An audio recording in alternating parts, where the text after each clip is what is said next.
Welcome, everybody. This is the Serene Team and Bank of America first time homebuyer seminar. We're doing this virtually, and we are so excited to have you. I'm Kyle Draper, I run Serene Team, and I want to introduce the players here. We've got Vanessa McCaffrey. What's up, guys? How are you? Happy to see you guys here. Yeah, Realtor extraordinaire. We have Howard Chang, also on Serene Team. Yo. Woo! Welcome, everyone. The main man right here. Pilar Oliva, also Serene Team. Woo! Hi, guys. Pilar. We've got Arthur Gonzalez from Bank of America. You know what it is. So I just want to say a little protocol for this. We've got the chat that is always going to be running. So Pilar is going to be looking at that the whole time. If you have questions, you can pop them in there. Pilar will answer them.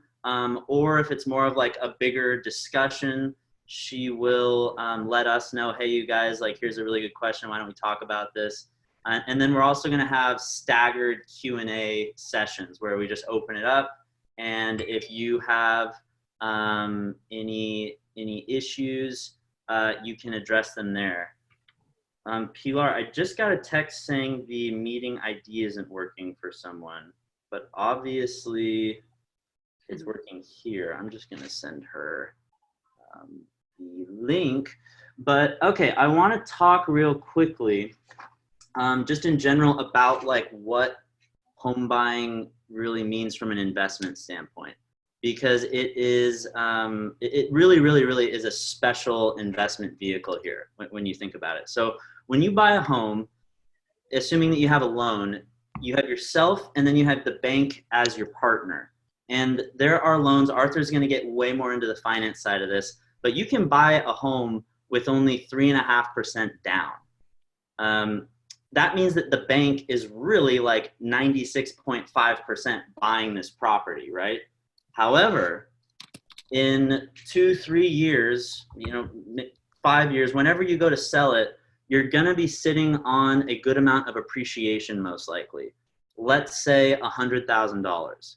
So even though the bank bought the home with you at their like 96.5%, you had such a small amount of it, the bank doesn't share in that gain. Like, that is all your gain. The bank, they make their money on the interest that you pay on the loan, but you capitalize on all of that appreciation, even though all you did was put your 3.5% down payment in, and then you just paid your mortgage. And we all need roofs over our heads, obviously. A lot of, like, most everyone on this call is probably paying rent right now. So you switch your rent into a mortgage, and then you can really realize these amazing profits. So there really aren't a lot of other investments like this. And when you think about it that way, to me, it's just such like a no-brainer that this really is such a great way to generate wealth. And I want to give you guys just a quick little success story that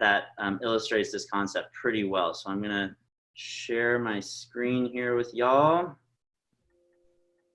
So these rapscallions here are some friends of mine, Corey and Laura, and they have normal jobs, normal income, and they really leveraged real estate quite phenomenally. And so let me tell you a little bit about their story. So in 2017, I sold them this house. Now, this was actually when I sold it recently. But this is the house that they got.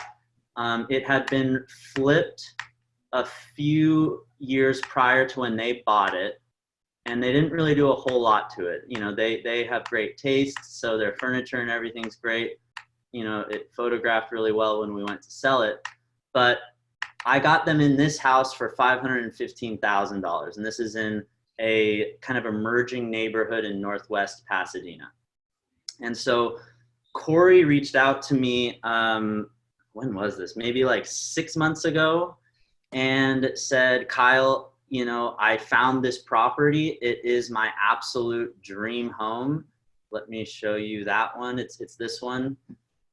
He just sent it to me. and he said, I have no clue if we can remotely even consider purchasing this home, but let's just figure it out. And so we connected him with a lending professional, and we tried to figure out, okay, if we sell your home in Pasadena, how much equity are we going to have? Can we make all this work? And so it was really difficult, but we did make it work. And again, their jobs did not, their salaries didn't increase.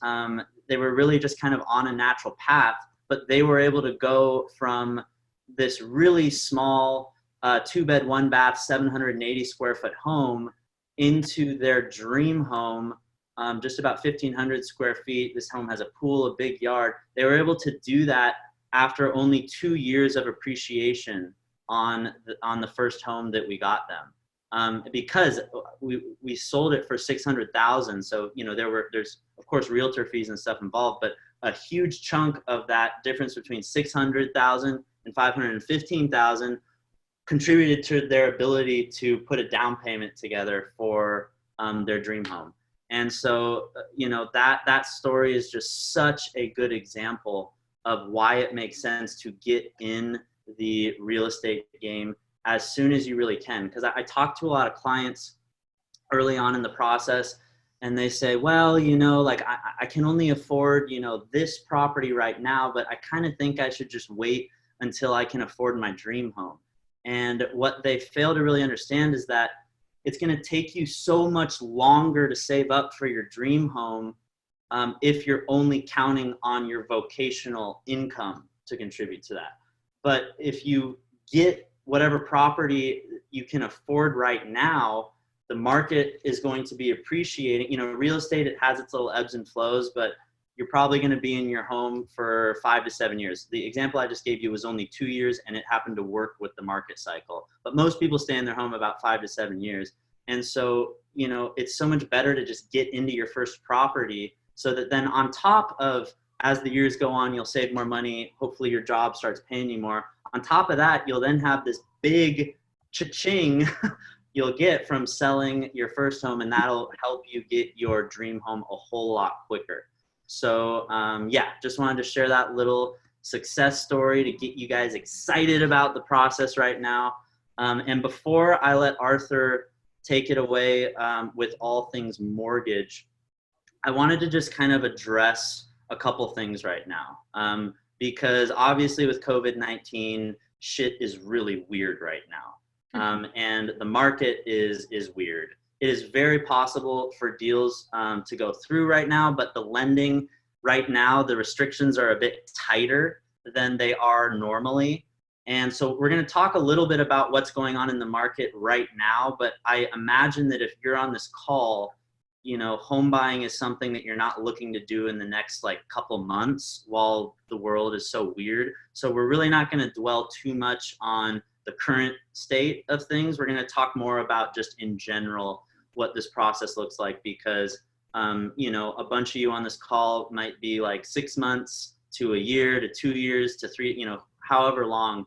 And so I think you're going to get more value if we talk more about just kind of the overall general landscape of things rather than hyper focus on COVID-19 stuff. So with that said, Arthur Gonzalez, you're muted right now, my guy. So unmute yourself and take it away. Hi, everybody. I'm Hi. sorry here. I'm at home, actually, but I wanted to first say thank you for giving me a reason to put a collared shirt on, because it's been a long time since I've worn one. I'm a senior loan officer with Bank of America. My NMLS ID, which I'm required to provide you, is 798456, so we'll get that out of the way. I wanted to talk about home loans and paint a picture for everybody here about how easy it is, because I think a lot of people have a misconception that it's very challenging to become approved to purchase mortgage or to purchase a home and become qualified for a mortgage. And I want to talk to you about how I look at it and how it's simplified. So we're going to talk about down payment amounts and what that looks like, where the down payment can come from, what your different resources are. We're going to talk about conforming loans, FHA loans, and jumbo loans and what that means to you. We're going to talk about affordable lending, which is really, really popular right now. And I think it's very important that we focus on affordable lending right now, especially as first-time home buyers. Going to talk about credit scores, credit score requirements, what we look at credit-wise. Talking about co-signers, non-occupying co-applicants is what we call them. So if you have someone co-signing on a loan with you, how that works and how that can help you.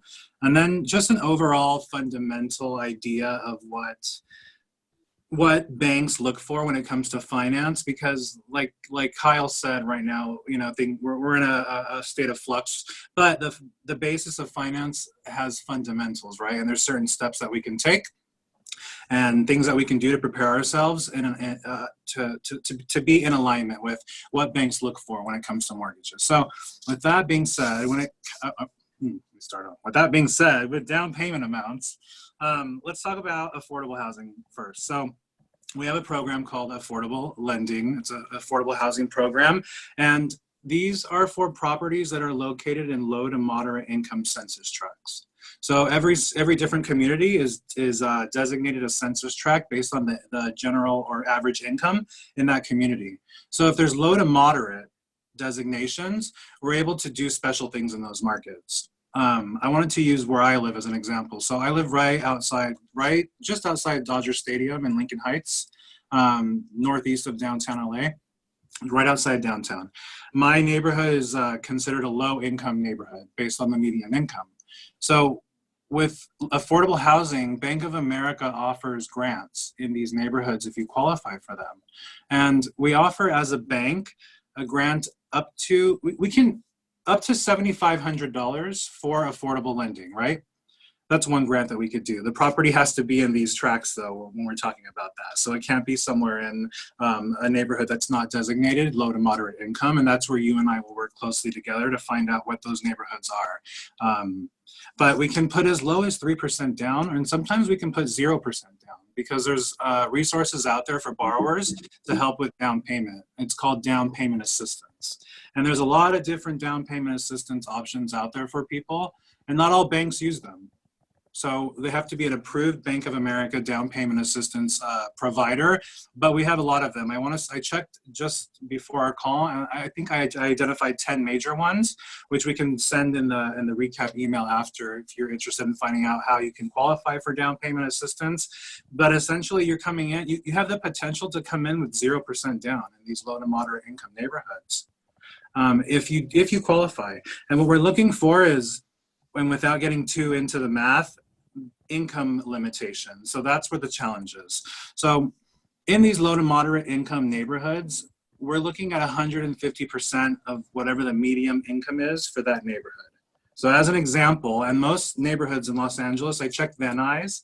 I checked a neighborhood 90017 in downtown, and I checked 90031.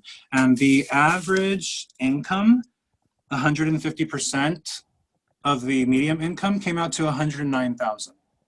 So 109,000 is the maximum income for you that you can have to be able to take advantage of these affordable lending programs, right? So you want to keep that number in your head. So let's just call it 100,000, but it's 109,000.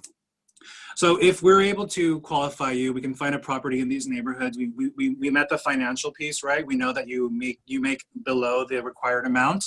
Then we can talk about the grants. So Bank of America has the down payment assistance grant where we offer $7,500. Separate from that, we have a $10,000 grant that's called America's Home Grant.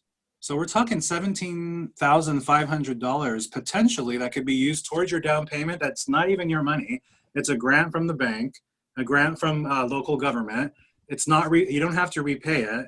You just have to make sure you qualify for it. And that's something that we do to help people get into home ownership and to start creating wealth through buying real estate, by helping them get into or purchase a house with as little as 0% down, right? Or 3% down or 5% down, because there's different loan programs. But the main takeaway here is you can buy a house with 0% down too sometimes. And if you can, you want to take advantage of these programs, right? I mean, if we're giving away $17,500, why would we not take advantage of that free money out there if we know that we qualify for it? And we know the house is in this census tract. And there's a lot of census tracts all over Los Angeles and Southern California that qualify.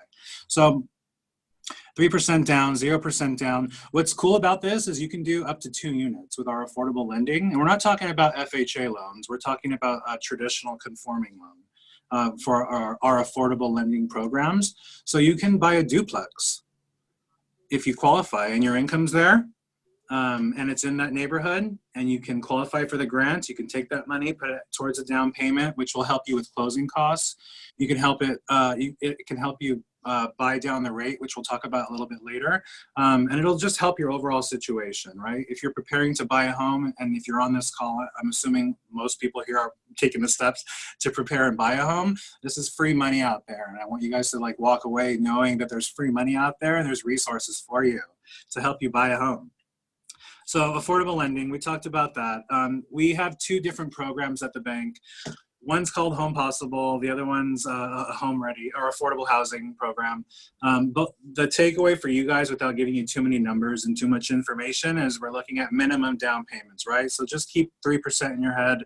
That's a good number to keep in your head, 3% for these neighborhoods. Now, we talked about the difference between conforming FHA and non-conforming, and it could be a little bit confusing. So to keep it really, really simple, there's 3 types of loans out there. There's conforming. We've all heard of Fannie Mae, Freddie Mac, right? So those are government-backed agencies, and they secure these loans, and they help the bank feel comfortable because they set the guidelines and make sure that we're lending properly, that we're lending responsibly, and those are conforming loans. So that loan limit in LA County for conforming loans is $765,500. So that's a key number to remember, because that keeps you in where you can go up to 5% down. So you can still put 5% down up to a loan amount of $765,500, and you're considered in a conforming loan, right? It's a Fannie Mae, Freddie Mac loan. Then we have FHA. So that stands for Federal Housing Administration. These loans are very similar to affordable lending loans. The difference between FHA loans and conventional affordable lending is that FHA is geared more towards people who have credit challenges. So it's a little bit more expensive, but you can still buy a house or buy up to a 4-plex actually with a FHA loan, which is really cool. You can buy up to a 4-plex if you occupy one of the units, right? So as long as you live in one of them, you have the ability to move into a 4-unit property, putting as little as 3.5% down of the purchase price, which is a tiny amount of down payment, right? It's very, very minimal, as long as you occupy the property. And then what helps you too, when you're looking at properties like that, is that you have rental income to help supplement your income, right? So if you have to qualify for the loan and we know it's a higher purchase price, what are we going to do, right? We want to move into a 4-plex or a duplex. Well, now we have tenants in there that are paying rent. So we're able to use that rental income to help you qualify for a loan. So whatever you make with your traditional employment, we're going to add on a portion of the rental income to help you qualify for a loan, which is a really cool thing that we can do. So FHA loans, in a nutshell, 3.5% down for people who have credit challenges. We're looking at a minimum 600 FICO credit score. So as low as 600 we can do with FHA. When we look at conventional loans, or conforming loans, sorry, I use them interchangeably. Conforming loans, we're looking at 640, right, credit score. So going as low as 600 is huge for people, because some people, have low credit scores, and they may not have a lot of debt. They may have done a lot of, making the right, they may be making the right decisions and making the right moves, but the credit score has not increased accordingly or appropriately. So what do we do, right, for clients like these? We find solutions for them, and FHA is a good solution for somebody who may have credit issues or who may not fit into the traditional conforming box. Above 765,500 is jumbo loans. And that's a whole nother set of rules, which I'm not going to get too into today. You're welcome to reach out one-on-one after, or have a sidebar conversation when it comes to jumbo loans. But that's a different set of rules. And it's very, very similar to conforming. There's it's a little bit more strict, right? Because we're talking a larger loan amount. So it's a bit more of a risk to the bank. But we do offer jumbo loans, and that's loan amounts over $765,000. And you can still buy a house putting less than 20% down if that's what you're looking for, without paying that MI, we call it, that mortgage insurance, that extra amount that we pay on our mortgages when we don't put 20% down, without paying that when we go into our jumbo loans, which we're not going to get too into because I don't want to bore you guys with that. So we talked about conforming, FHA, and non-conforming. We talked about affordable lending. I want to talk about down payment options now. A lot of people don't know that your down payment can be a gift from a relative. So you have family, I'm sorry, not family, not friends, family members that want to gift you money, and then we'll sign a document saying that, hey, we're going to give Kyle, $100,000 as a gift with no expectation of repayment in writing. That's what it says on paper, right? To us as a bank. And Kyle can use that $100,000 from his parents or from his family and use it for a down payment into a house. Amazing, right? I know, crazy. So don't think that it has to be in your savings account, the down payment. It can come from different places. It can also come from your retirement account. So people have 401ks.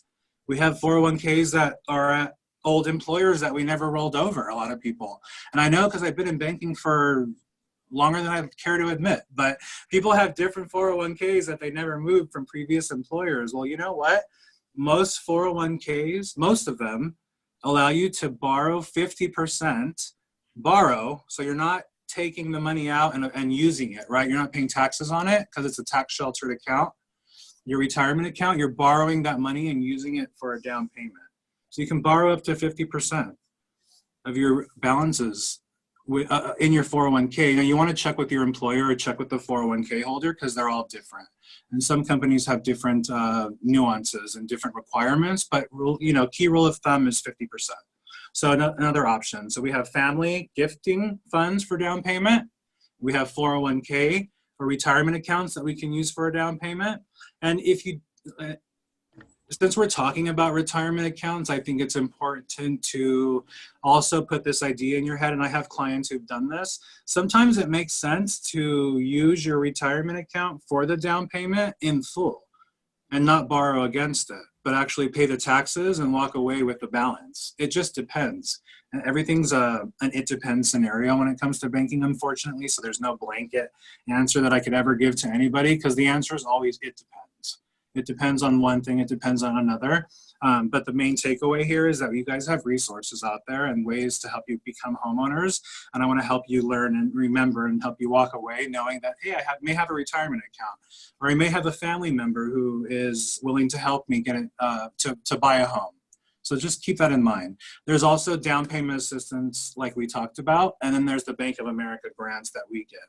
So if Kyle's getting $100,000, if Kyle makes less than $109,000 in these communities, Kyle finds this house, right? He qualifies for down payment assistance. So now he's getting $7,500 from Bank of America. He's getting $10,000 from the local government, America's Home Grant. That's $17,500 that Kyle does not have to pay out of his savings account or retirement account to buy a house. Which I think is amazing, personally, as a banker. It kind of does it for me, knowing that. So, good stuff. All right, so we talked about conforming, FHA, non-conforming, affordable lending. Let's talk about credit scores. And I kind of gave you a hint already about what we're looking for when it comes to credit scores. But 600 is the minimum, and that's with an FHA loan, right? So when we're looking at conforming loans, the Fannie Mae, Freddie Mac loans, and we want to put 5% down, the thing to remember here is, we know what the bottom is. We know we cannot go below 640 on a conforming. What affects customers the most is the interest rate is tied to what your credit score is, right? So that's what affects customers the most.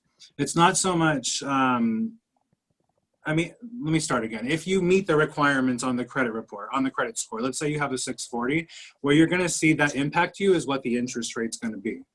And that's where I see credit FICO scores impacting clients. So the higher the FICO score, the better the interest rate will be on a loan. The lower the FICO score, the higher the interest rate tends to be. And that's just a rule of thumb for banking. So talked about credit scores. I have a question, Arthur, on credit scores. So is there a max credit score where, like 740, for example? Are you going to get a better interest rate if your credit score is like 800 versus 740, or is 740 up just like you're going to be in the top kind of tier?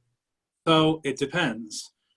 It depends on the loan program, and it depends on other factors. So what is the down payment percentage is going to impact you. But the highest tier is 780. So your score can go up to 900, which is, I've never seen a 900 FICO score. I've seen 840, 820s. Haven't seen a 900 yet. But above 780, I don't tend to see pricing changing.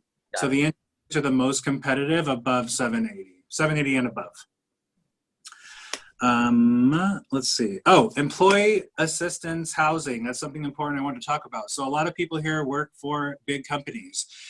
I encourage you to check your company websites, and I did the same thing today on Bank of America, and I was looking at what our resources are.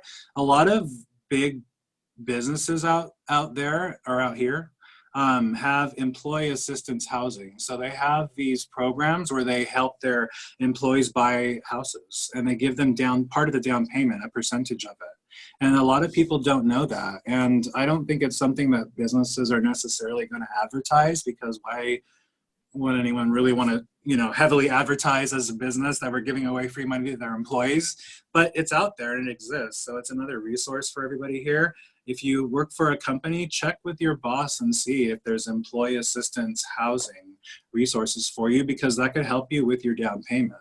In addition to that $17,500 we talked about for these neighborhoods, right? And even if you're not in that neighborhood, let's say you're not in a low to moderate income neighborhood and you don't want to put 5% down, the minimum, you'd rather put more down, you still can. You can still qualify for the 10,000 grant. That's applicable to all of Bank of America's programs or loans that we offer.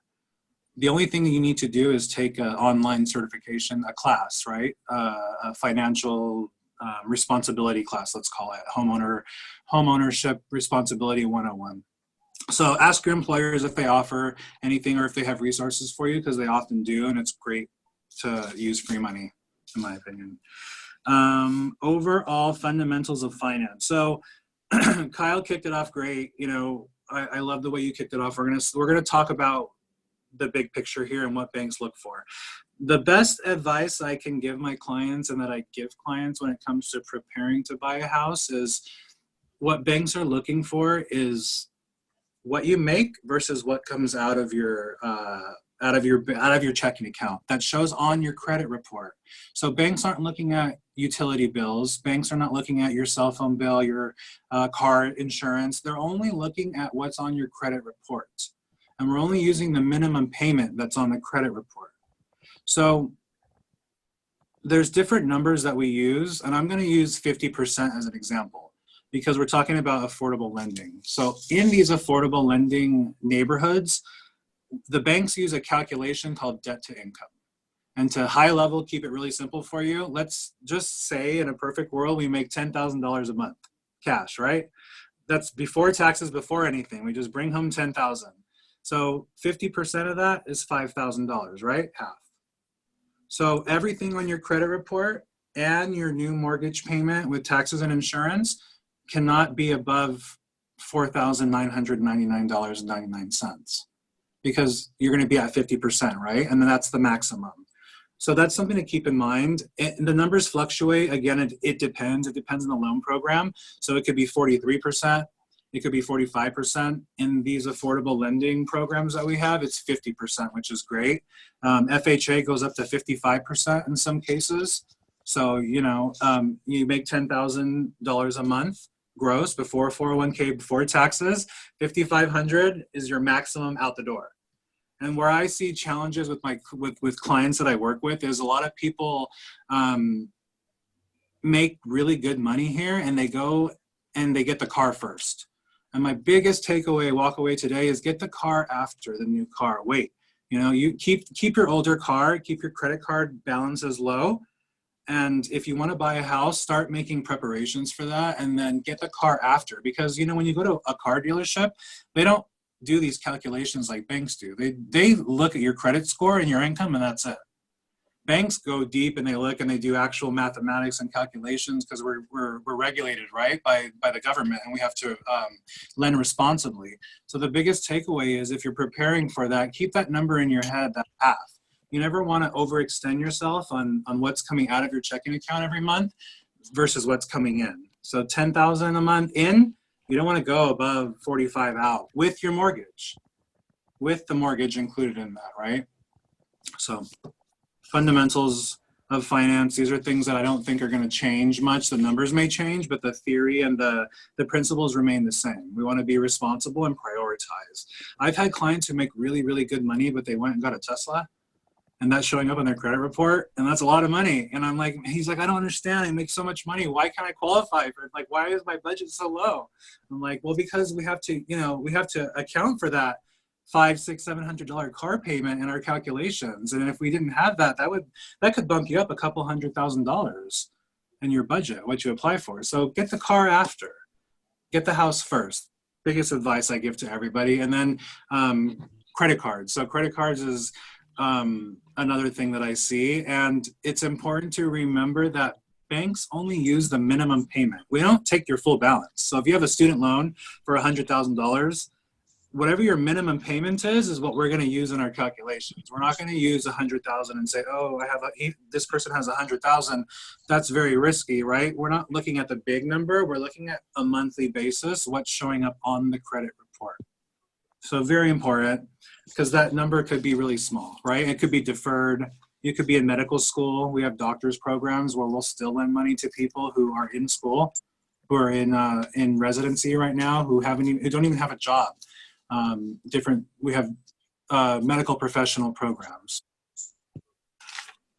I'm glad you brought up the student loans, Arthur, because we've gotten a lot of questions about that. So, hopefully you guys heard that, but just to reiterate, if you owe all sorts of money in student loans, you can still get a home loan because they're just going to be factoring your monthly minimum payment into your debt to income ratio. So just wanted to reiterate that because that's a big, big, big one.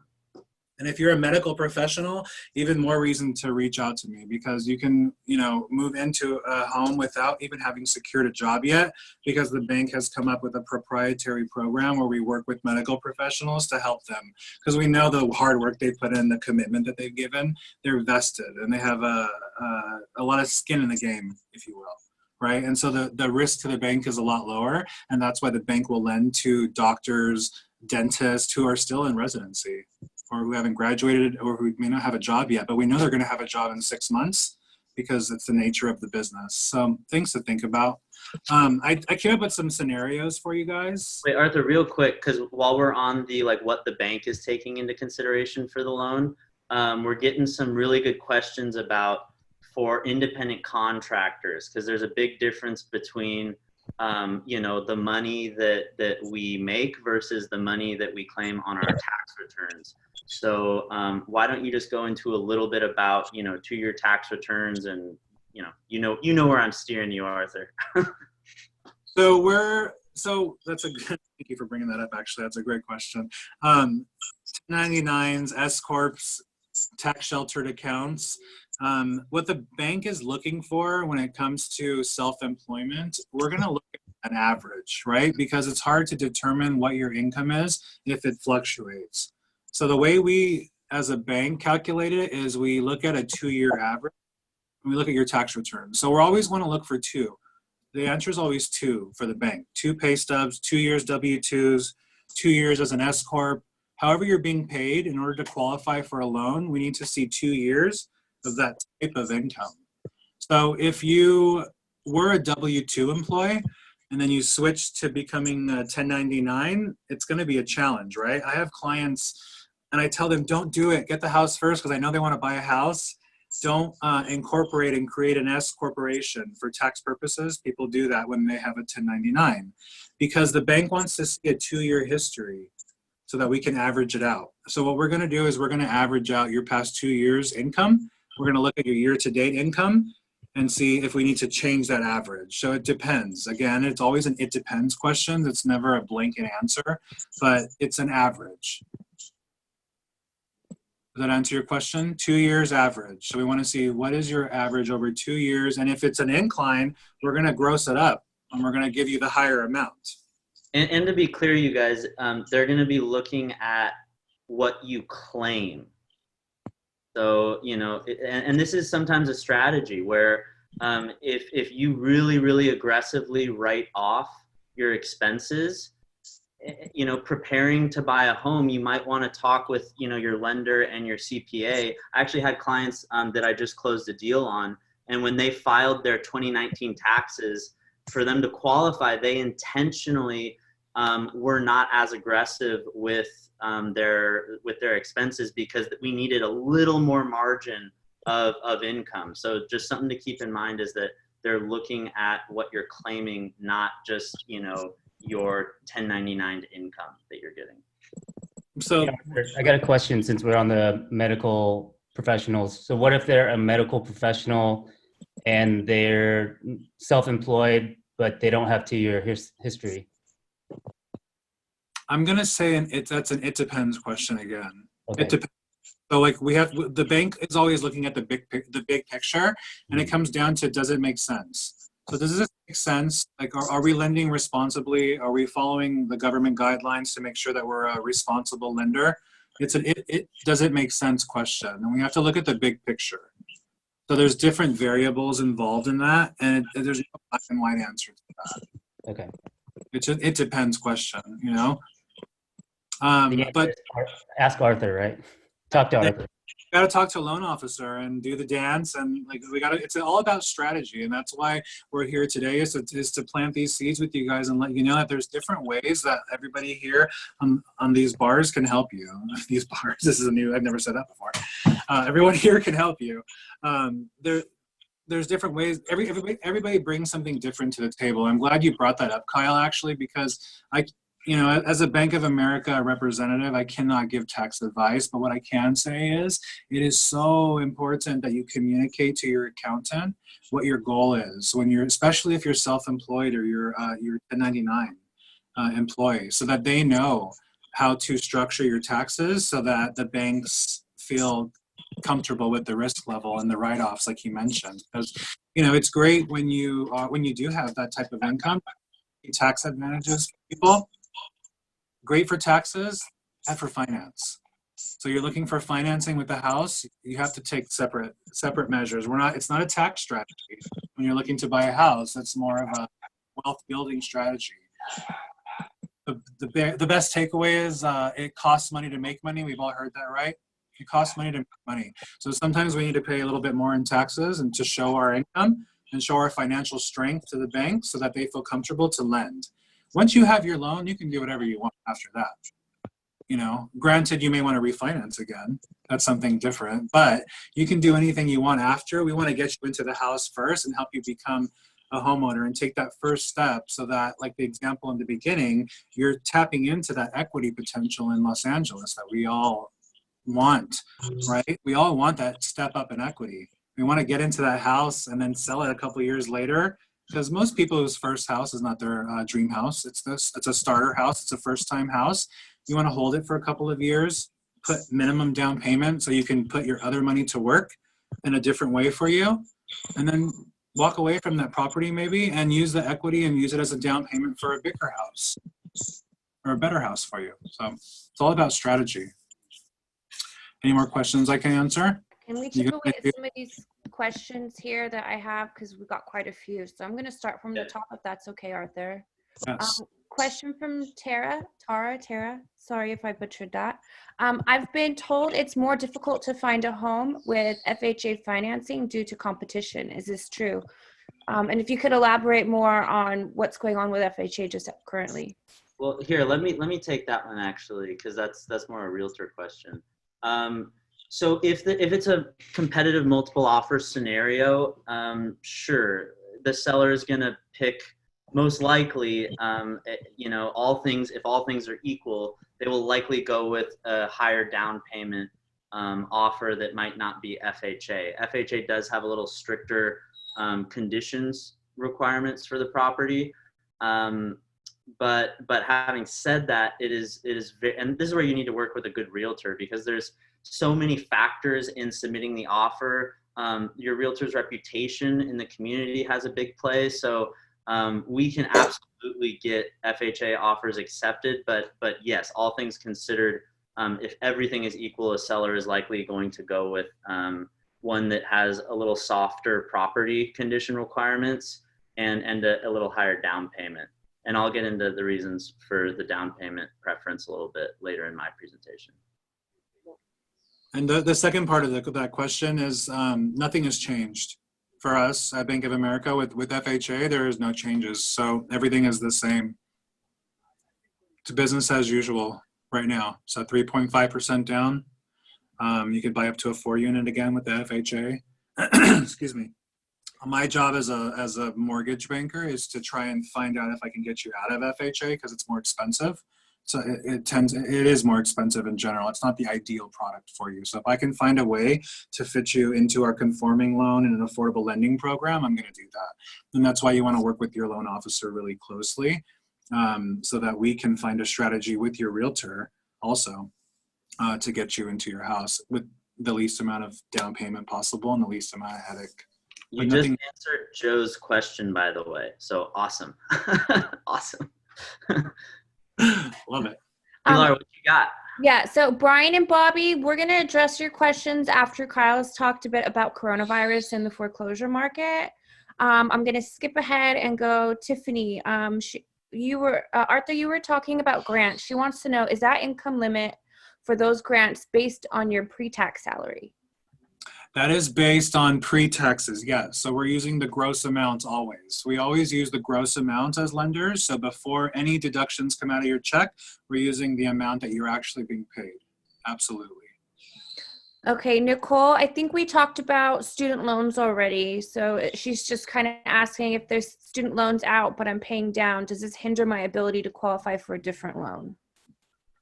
It depends. We have to look at the big picture and see what we're working with as far as down payment goes, the credit score goes, what your budget is, and then my job is to find the right program for you. So I'm going to say that's an it depends question, and I wish I can give you a solid answer, but that's why I say it's always an it depends when it comes to mortgages, because it depends. Okay, I think you said Joe's questions were answered. He asked 2 of them here. Which one? The one about if your credit can get you out of FHA, is it better to avoid FHA if possible? And the answer is yes. I'm always going to. Also, sorry. The FHA is my least favorite, if you can't tell everybody. I don't want to put you in FHA, but if we will, we'll do it to get you in, and we'll refinance you later into a conforming loan. That's my goal. So if we have to buy a house through FHA, let's do it. And then let's figure out strategy number 2, which is refinancing into a conforming loan so that you don't have that lifelong mortgage insurance that is associated with an FHA loan. And that strategy, by the way, is exactly what my clients did in that little success story at the beginning. They went in 3.5% down FHA, had hardly any skin in the game. They got the property, and then they refinanced out of that a little bit later. So very doable. It looks like both of Joe's questions were answered. So I'm going to go to one more question for Arthur. This is a private question. How much of gross income should be devoted to housing related expenses? Not for maximum approval amount, but what should be comfortable for people given taxes and other expenses and savings needs? Can you repeat the question one more time? Yeah. So how much of gross income should be devoted to housing related expenses? And it's more like asking as a recommendation and not to like qualify for the loan. It depends, because every loan program, it depends. It's a sticker that says it depends, Arthur. Yeah, it depends. Every loan program is different, but I would say a good number is not to exceed 35%. 35% maybe. That would be a good number. I would try and keep that. But again, it depends on if it's FHA, conforming, non-conforming, because they all have different requirements. But it's all around, it averages around the same number, which is the fundamentals of finance. When I talked about, I want to just set like a clear picture of what banks look for. They all operate around the same rules, more or less. There's variances here or there, excuse me. But the rules and the fundamentals tend to be the same. So I'm going to go at 35. Okay, Rita has a question. What if you have a lot of out-of-pocket work travel, but your employer reimburses you? Does the bank look at income plus expense reimbursements as total income for those months? And what about employers who pay in salary and stock? Do the uninvested shares or the unvested shares count to total compensation or only vested?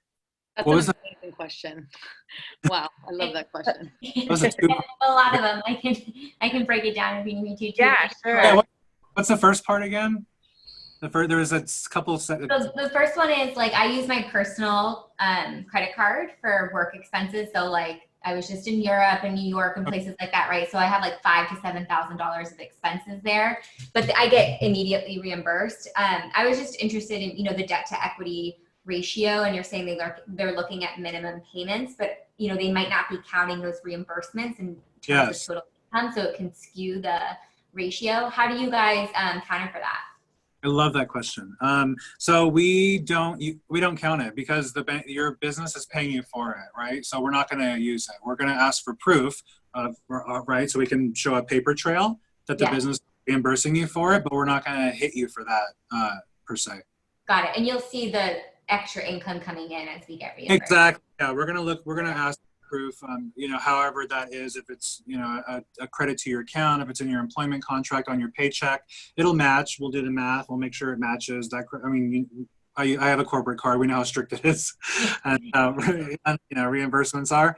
So we're not going to hit you for that. And that's a really good question because I know you have two questions, but the second part for those who are self-employed, who have S corps and LLCs and things like that, if the business has been paying for a credit card payment that you use on your personal account, it shows on your personal credit report, or your car payment, if your business has been paying that for the past 12 months, then we can exclude that payment off of your ratios. It's really, really important for self-employed people because the business pays for their car oftentimes, right? If you're a realtor, you're driving around, that's a business expense. It may be in your name, but it's deductible. We just want to see that there's a 12-month history of it so that we can safely expect it to continue in the future. Okay, my girl Lacey says her husband. Wait, did we get the second part? Oh, sorry. So sorry. I don't mean to steal all the time. It'll be quick. So I work at Amazon, and we're on a 4-year vesting track, and our promotions are typically paid in stock that vest over a certain period of time. And I would say we're not underpaid by salary, but our stock and total comp is certainly a big part of it. How do you guys project future income of unvested shares, especially at a company like Amazon where the stock has grown 4 times over the last 4 years? In terms of total income? Is it just your W-2, or do you guys look at unvested shares as well? I want to say, I'm going to start by saying that it depends question, but Okay. it depends. It depends. It depends on how long you've been receiving it, how your employment contract is created, and when we do a verification of employment, we're going to see that income on your pay stubs or your tax return. So we're going to inquire and we're going to ask for clarification. Is it reasonable for us to expect that to continue? And have you been receiving it historically? So again, the number 2 comes into mind. We want to see 2 years typically for it. If we don't see 2 years, but it's in your employment contract, we may average it out currently what you've had so far. So it's an it depends thing, and it could be an exception too. We submit exceptions as banks all the time, or as lenders. So there's different exceptions that we could submit. Remember I said earlier it has to make sense to the bank. Does it make sense scenario. So we're going to look at your employment contract, where you worked before, how long you've been there, what your finances look like, and does this make sense? Is it responsible lending is what it comes down to. Okay, thank you. That's helpful. Okay, good. Okay, so from Lacey, my husband is a maintenance supervisor for a number of apartment complexes, and a part of his compensation is a free apartment. Therefore, we don't actually pay rent. Would this affect what the bank looks at? Ooh, that's a good question. So no, because if you don't pay rent, that's great, because when you're saving a lot more, you're going to leave that property potentially if you're going to owner occupy the property, because there's two ways to buy property, right? It's owner occupied, three ways, I'm sorry. There's owner occupied, which is where you live in the property. It's your primary residence. You work close to your property or you work from home. There's no, I live in, Florida, or I work in Florida, but I live in LA. Like, it needs to make sense. And I'm sorry, I just lost my train of thought. It needs to make sense. And then there was a second answer that I had right now. I just lost my train of thought. I'm sorry. 3 different ways to own property. First Yeah. is Second home. So there's your primary, there's your second home. So a second home could be a home in Palm Springs. The bank has their own set of guidelines on what is classified as a second home, but people buy second homes in Big Bear, Palm Springs, Tahoe, right? So a second home is a different set of of requirements. And then there's investment property, and that's where you don't occupy the property at all. You buy it as an investment. There's tenants in there. They pay the rent for you. That's another set of requirements that are obviously a lot stricter, because you can walk away from that. You don't live in the property, right? It's a lot easier for someone to walk away from an investment property because they're not occupying the property. And so therefore it's considered higher risk. Does that answer the question? okay.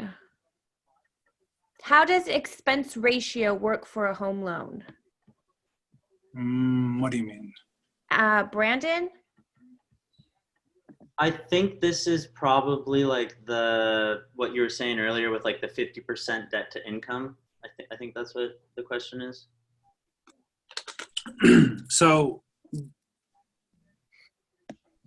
there's different numbers that we use as a bank. It could be as high as 55%. So the easiest way that I could explain that was, if you make $10,000 a month, just to keep the math simple, this is before any deductions come out. So before taxes, before 401k contributions, anything that is taken out of your paycheck.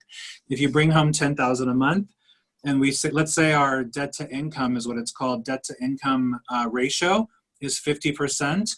Anything on your credit report, the minimum payments and the proposed mortgage, taxes and insurance cannot exceed $5,000. So half of your income. So it should be $4,999.99, and we're very accurate on the math. So there's no a penny over, it's a penny below. But that's a good number, but it can go as low as 43%. It can go up to 55%. So it depends. It depends how much you're putting down. It depends on the loan program that you're going with, because there's different requirements for each one. But a good rule of thumb, conservatively, is 43%, I'd say right now. That's a really good rule of thumb. If you're not in an affordable lending neighborhood, if you're not in a low to moderate income census tract, or you don't qualify for those special programs because your income is above, the requirement, then yeah. Question from Evan. What are some of the strings attached to grants given from banks? Are you not allowed to sell the house in the future without paying it back? It depends. Oh my gosh. For everything tonight. It depends. So it depends on where the grant's coming from, because some require you to stay in the property. Some grants require you to stay in the property for a certain period of time. So you can't move before 5 years. Some don't. It depends on which one you use. For Bank of America itself, we don't have an expectation of repayment, but we do expect you to occupy the property for a certain period of time. I don't know off my head what that time is, but I'm going to assume it's 5 years, because that's a good average and a good number that's used across the board for these type of programs. But 5 years, and no, it's not repayment. But if you sell the house and walk away with the equity, because we've seen appreciations before that time frame comes, then there may be an expectation of repayment, but there may be. Doesn't mean that there is. It's just it depends. Answer again. Two more questions for you, Arthur. Okay. Are there any loan programs for those that work in the education system? Heard that there was a 5% down program for educators without PMI. So I'm going to refer back to our affordable loan program, not specifically for educators, but we do have 5% down with no PMI if the property falls in that census tract and if your income is below that threshold for whatever it is. And I looked up 3 zip codes again. If anyone joined late, I looked up Lincoln Heights just outside downtown, so Northeast LA, which is where I'm at now. I looked up Van Nuys, and I looked up 90017, which is downtown and a little bit west of downtown, just on the other side of the 110 freeway. And they all had the same income limitations, the medium income. So the maximum income was $109,650. So your income has to be below that amount to be able to move into these, or to be able to purchase a home through our affordable lending programs, take advantage of the grants, and have no PMI or MI. No mortgage insurance. So yes, but not specifically for educators. Okay, and lastly from Daniel. Hi, Daniel. Are there any downsides to the B of A physician loan or any bank physician loans? I can't think of any downsides to a loan where you don't have to put anything. You have minimum down payment. You could still be in residency. You don't have to have a secured job yet. You have up to 6 months. And even at that point, I mean, I don't know anyone who's going to spend that much time going through medical school and not actually work without student loans, but I can't think of any downsides. No, it's a proprietary program that we have. It's very, very competitive, very nicely priced. There's no price adjustments. So a lot of banks out there may offer certain programs similar to this, but there's a cost. That cost could be in the form of points. It could be in the interest rate. Not for Bank of America, no. I can't think of any downsides. All upsides. At least you didn't say it depends. Yes. I was like, it's going to come any minute now. Let's go. One more. One more. Can you repeat the FICO score minimum for affordable lending program? The affordable lending, we're looking at 640 FICO, and that does not count FHA though. So that's conforming. Our conforming loans, so non-jumbo, non-FHA. Nicole, I think I'm going to get him a "it depends" sticker to put on his forehead. She's going to get you an "it depends" shirt. Better to have a one-on-one, because then I could really get into. Oh, everybody wants to buy one now. All right. I see some other questions that I'm going to make a note of. Let's hold the questions because I We'll think address those after Kyle has, because a lot of these have to do with COVID and real estate, and I know that Kyle's going to get to that next. Yeah, we'll jump straight into that right now. And you guys, we're gonna have a few other Q&A sessions, so don't worry about that. Just keep sending your questions in the chat. Okay, so let's talk about the market right now. I mean, again, like I started this off, most of you guys are probably gonna be buying if we're just absorbing information now. It's probably gonna be a different market than we're in right now, but let's talk about right now still. So obviously COVID-19 is a big deal that is changing a whole lot in the world right now. And what we're seeing right now in real estate is that a whole bunch of buyers are either afraid to be transacting right now, or lenders right now, everybody is just being overly cautious. So the lending requirements right now are stricter than they're going to be, a few months down the road. But for some, they're requiring higher credit scores. If you have a non-essential job, that might be an issue. So what that means is that there's a smaller group of buyers right now. And so that those group of buyers that are qualified and that want to transact right now, they have big time leverage. And I want Howard real quickly to talk about a big win he lined up last week for one of his buyers real quick. Well, it depends. Kidding. Yeah, absolutely. So I'm currently in escrow with a buyer for a condo in West LA, and we're scheduled to close next Friday.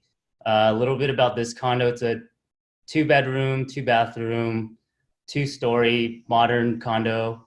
It's in a newer building that was built in 2009, and it's, close to Sawtelle and Little Osaka, where there's all the good Japanese restaurants. So in a great location, and nothing in this building is sold for under 800,000 in the past couple of years.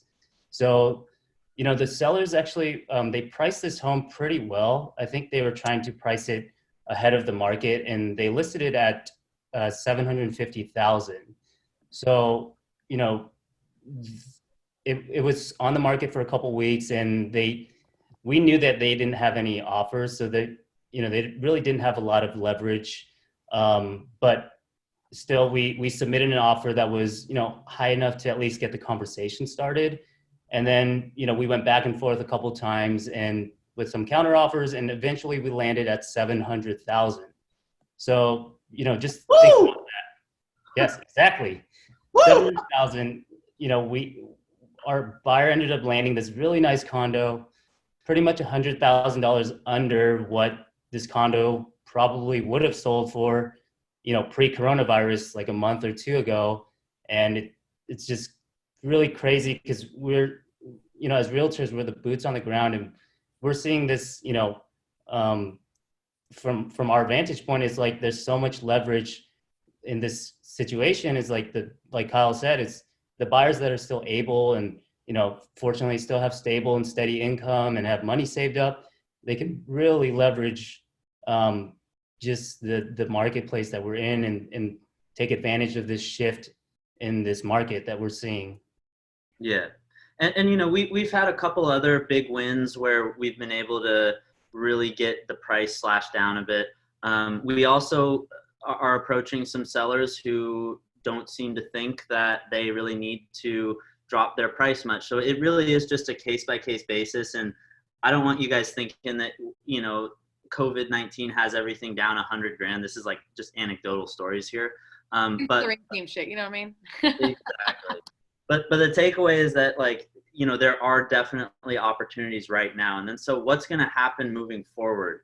There's basically like the optimistic outlook, which is that the government's doing a great job with the relief that they're giving. People are going to be able to hold on. Once the first wave of quarantine is lifted, jobs will start coming back, and all the buyers that we are not seeing right now in the typical peak spring buying season, they're going to be entering the market late summer, early fall, in conjunction with all the other buyers during those times. And so we're going to have the demand really pick back up and start to get back on the same page with supply. And so, that optimistic outlook is that long term, we're not really going to see a huge shift in terms of the housing market. Here's the pessimistic outlook, is that this is going to be really, really bad for a lot longer, and that it will affect people's ability to hold on to their properties. A lot of you guys have heard probably that the major banks are giving 3 months of mortgage forbearance. And what I'm a little worried about is that the general public doesn't quite understand what forbearance means, because it doesn't mean that you're just off the hook for your mortgage. What it means is that they're not going to penalize you for 3 months, but then come month 4, you're going to get hit with a bill for that month plus the prior 3 months.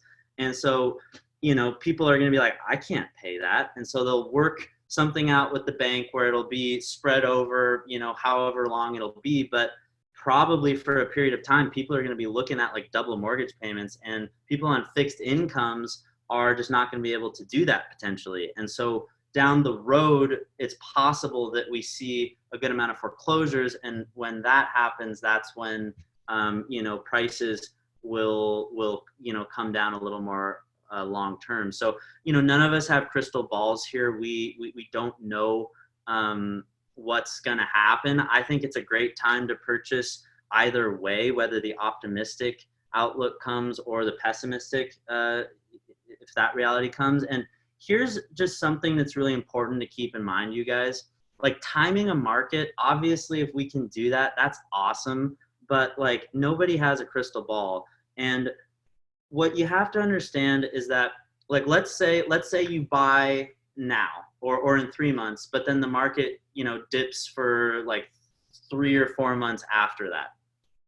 That really doesn't matter to you because, like I said at the top, you're going to be staying in your property for 5 to 7 years, and it will be worth more in 5 to 7 years than it is when you purchase now. So it doesn't matter if the market like dips a little bit further, if you don't time, like the bottom of it perfectly. That doesn't matter because you're going to only purchase a home that you're really passionate about. And especially right now with the shift in leverage, like you can be pickier than before. And it's really a fun time to be representing buyers right now because we just throw our weight around it and it's awesome.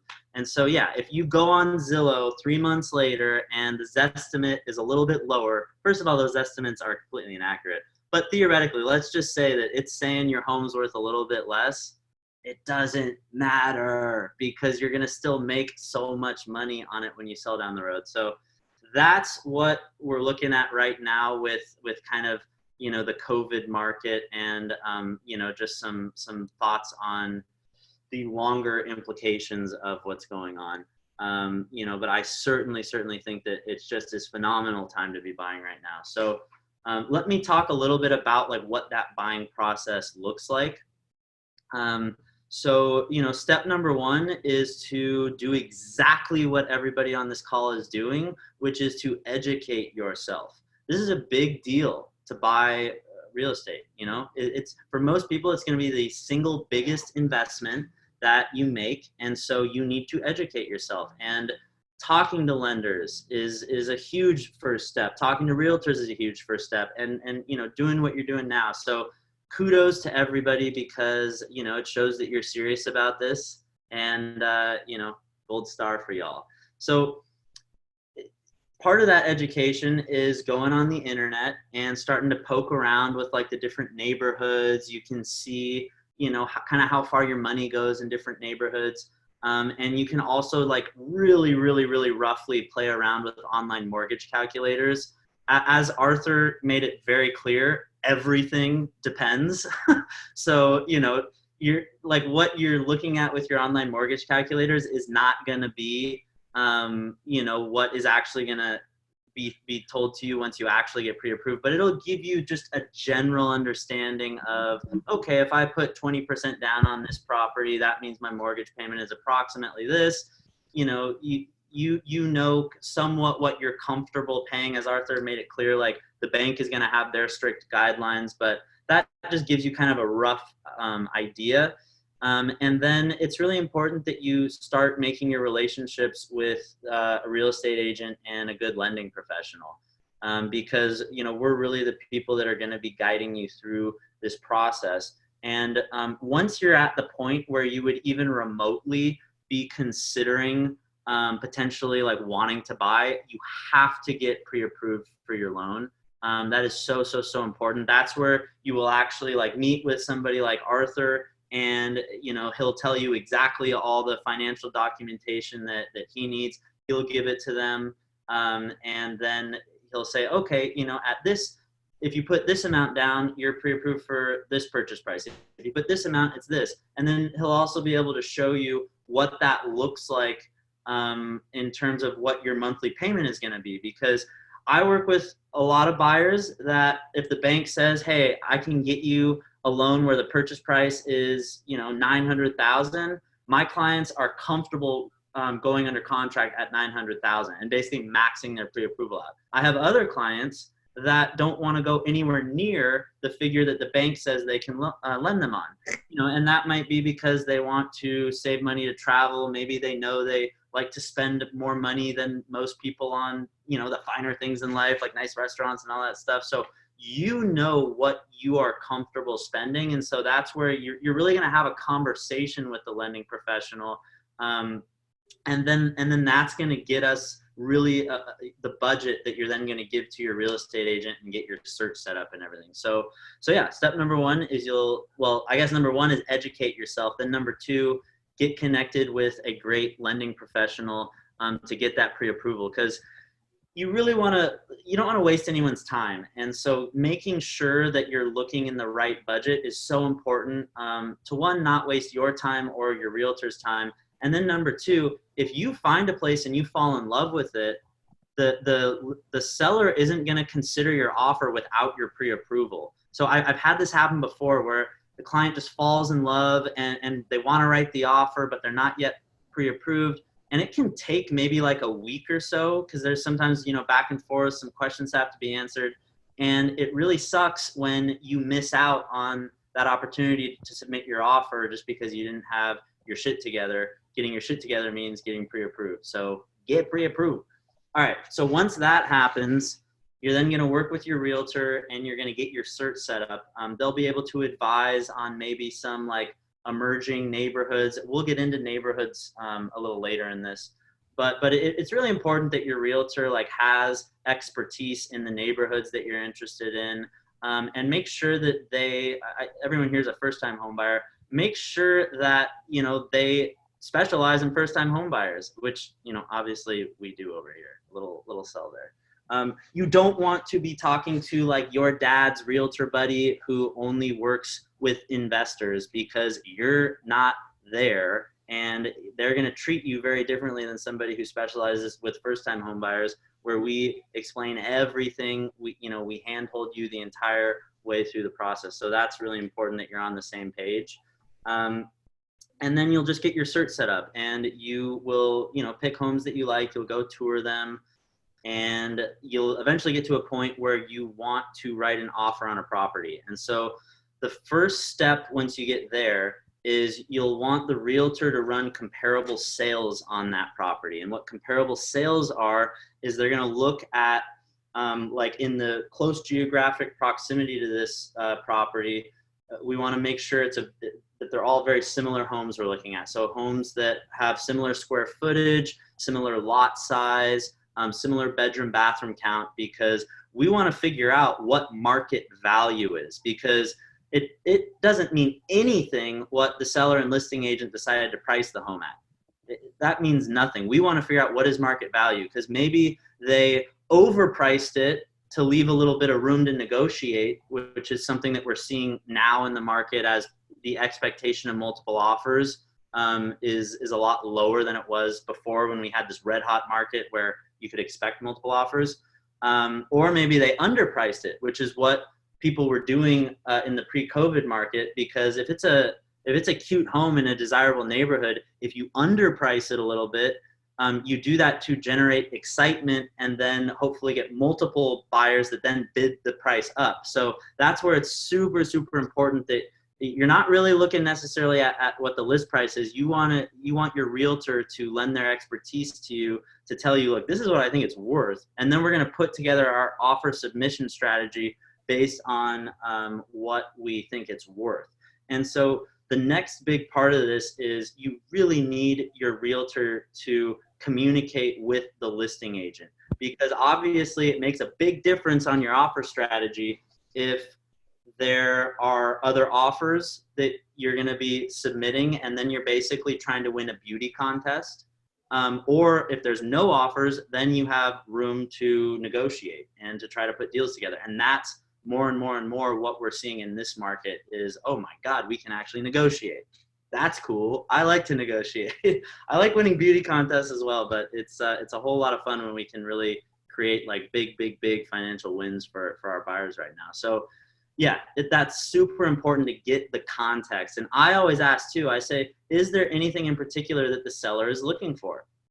Because I can't tell you how many offers we've had accepted where that was really the reason why. Like, we were the only party that went out of our way to figure out what is the seller looking for. And a lot of you guys out there are probably on month-to-month rentals right now. Your lease is month-to-month. And so what you can offer, if we find out that this would be attractive to the seller, is you can offer the seller a lease back. And what a lease back is where you allow the seller to remain in their home for a short period of time. And that's a big deal to a seller who is trying to have the home that they're selling close around the same time as the home that they're buying, and then they have to like move the money around and they have to move out of the home. If you're able to say, hey, I'll give you, 2 weeks where you can stay in the home, maybe it's for free, maybe they compensate you like what your mortgage would have been for those 2 weeks. Everything, like Arthur said, it all depends on leverage and the context. But that's a big tool, because there's the price that you're going to be offering, but then there are so many other terms, and we'll get into those a little bit later. But it's really important that your real estate agent understands all this and understands like how to really craft the offer so that it represents your interests well, but is also attractive to the seller, because we're not going to put a deal together unless we can get two parties to feel good about it here. So that's basically how we will prepare to submit your offer.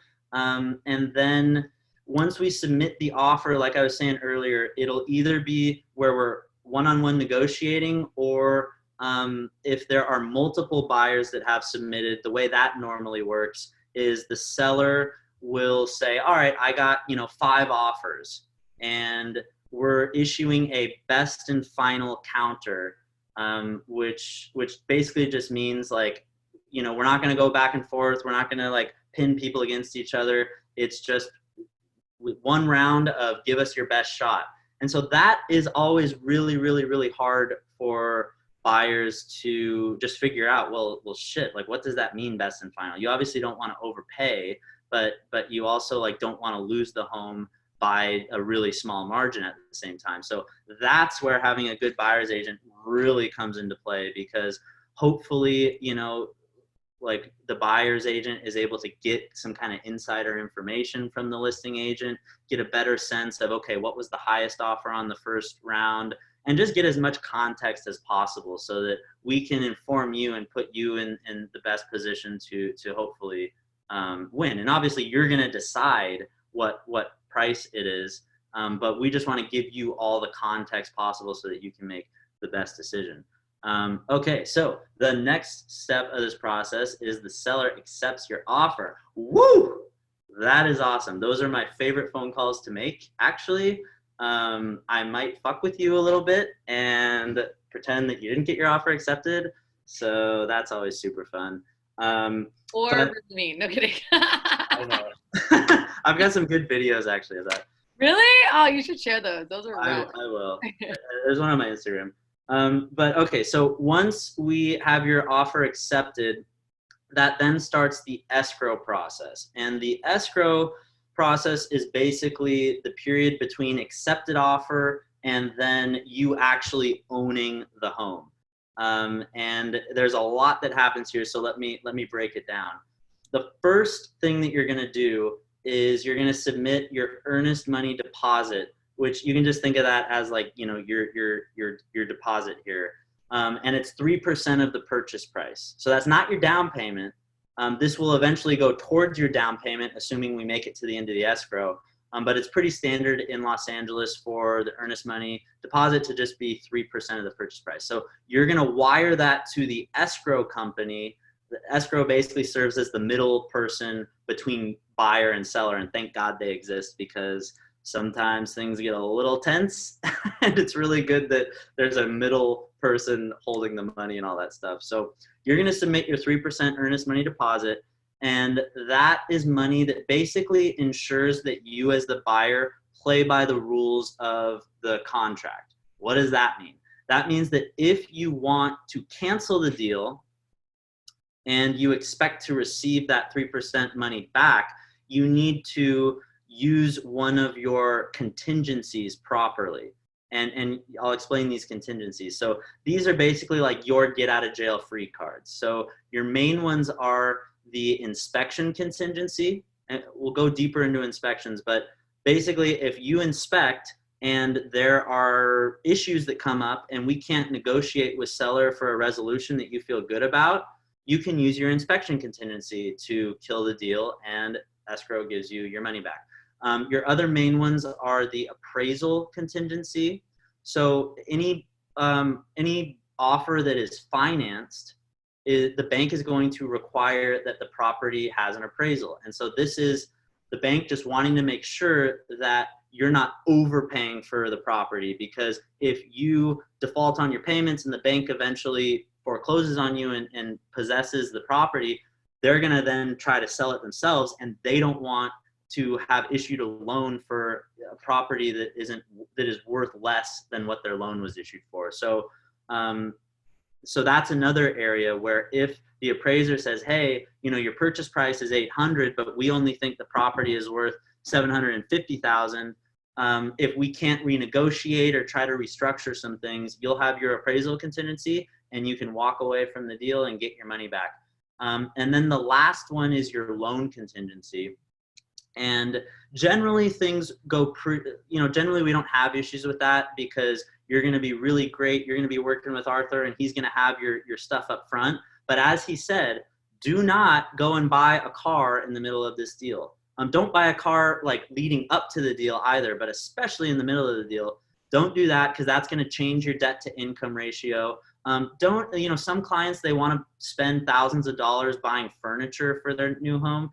Just wait until the deal closes, because the bank doesn't really care about your finances after the deal closes, but they scrutinize your finances so closely leading up until the very end. And then the other big one that you want to make sure you don't do, because this will absolutely affect your ability to get the loan, is don't change jobs in the middle of this.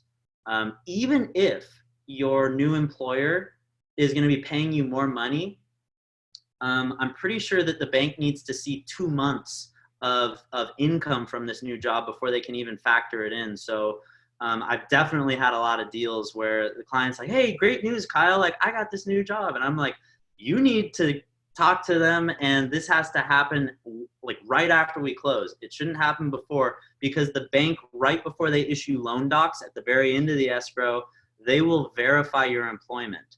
So definitely don't change jobs during this. But anyway, those are kind of the contingencies here. So let's dig a little bit deeper now into the inspections that you're going to do, because that's really a huge part of the escrow.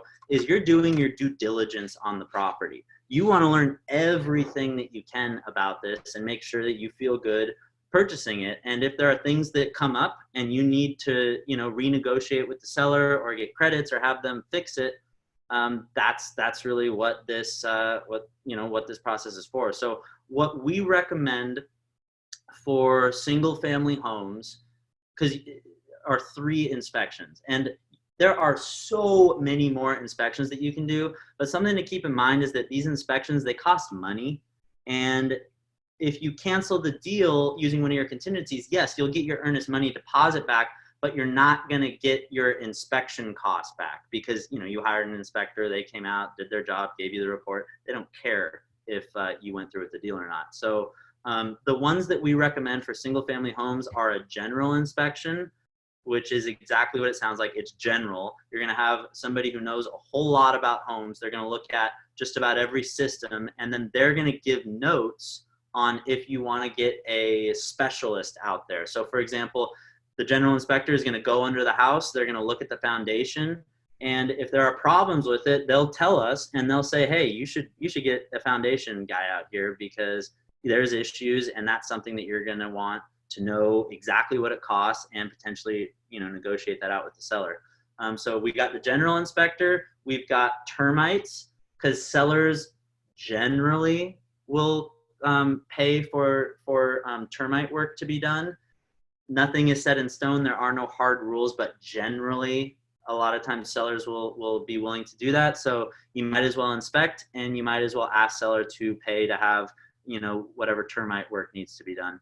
And then the third one is a sewer line inspection, because like I said earlier, the general inspection or inspector, they're going to be looking at just about everything, but they are not going to thoroughly be able to inspect the sewer line. So the sewer line inspector, they have a little snake, and there's a camera on the end of it, and they shove it down, and it goes all the way to the city connection. It's like a colonoscopy on the property. It's really a weird kind of thing, but it's really important that you do this, because you don't know if there are sewer problems until it's a major holiday. You've got more friends and family over than usual. The bathroom's being flushed more than usual.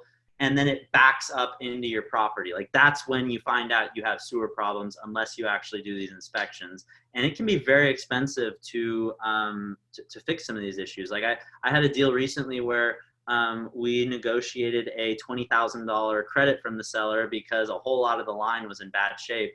And thank God, you know, they inspected and we were able to get seller to pay for that.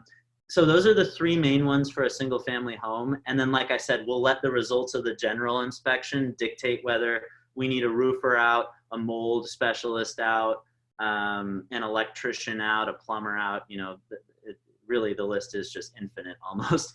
I will say this though, if the home is on a hillside, I definitely would also recommend a geological inspection to be done, because we want to make sure that, you know, the home is safely situated. If there's a bad mudslide, we want to make sure that the home isn't, you know, going to fall down the hill or anything like that. So I definitely would say that that's important for homes on a hillside. Now, if it's a condo, the HOA is responsible for the roof, for the foundation, for the whole exterior. So really with condos, all that you need to worry about is your unit. Because when you buy a condo, you're not buying, you know, the exterior, you're just buying the unit, like your walls there. So generally just getting the general inspector out there is all you need for condos.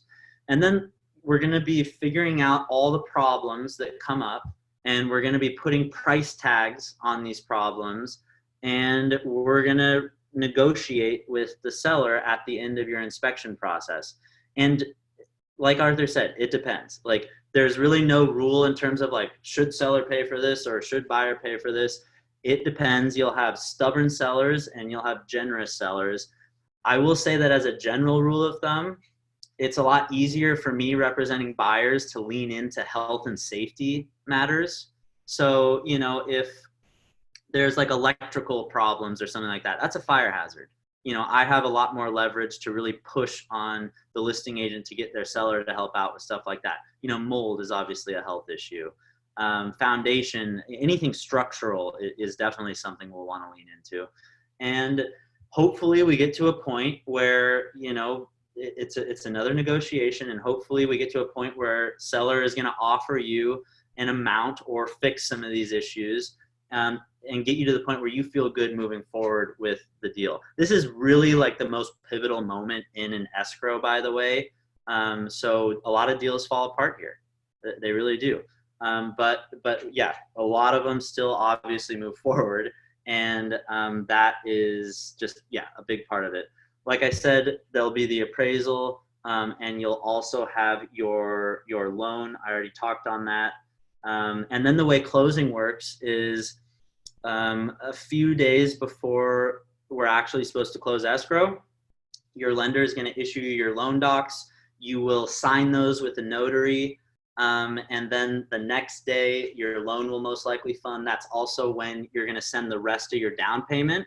So if you're at 20% down, keep in mind, you already have your 3% deposit in. So then you'll put your 17% of the down payment. You'll also have closing costs to factor in there.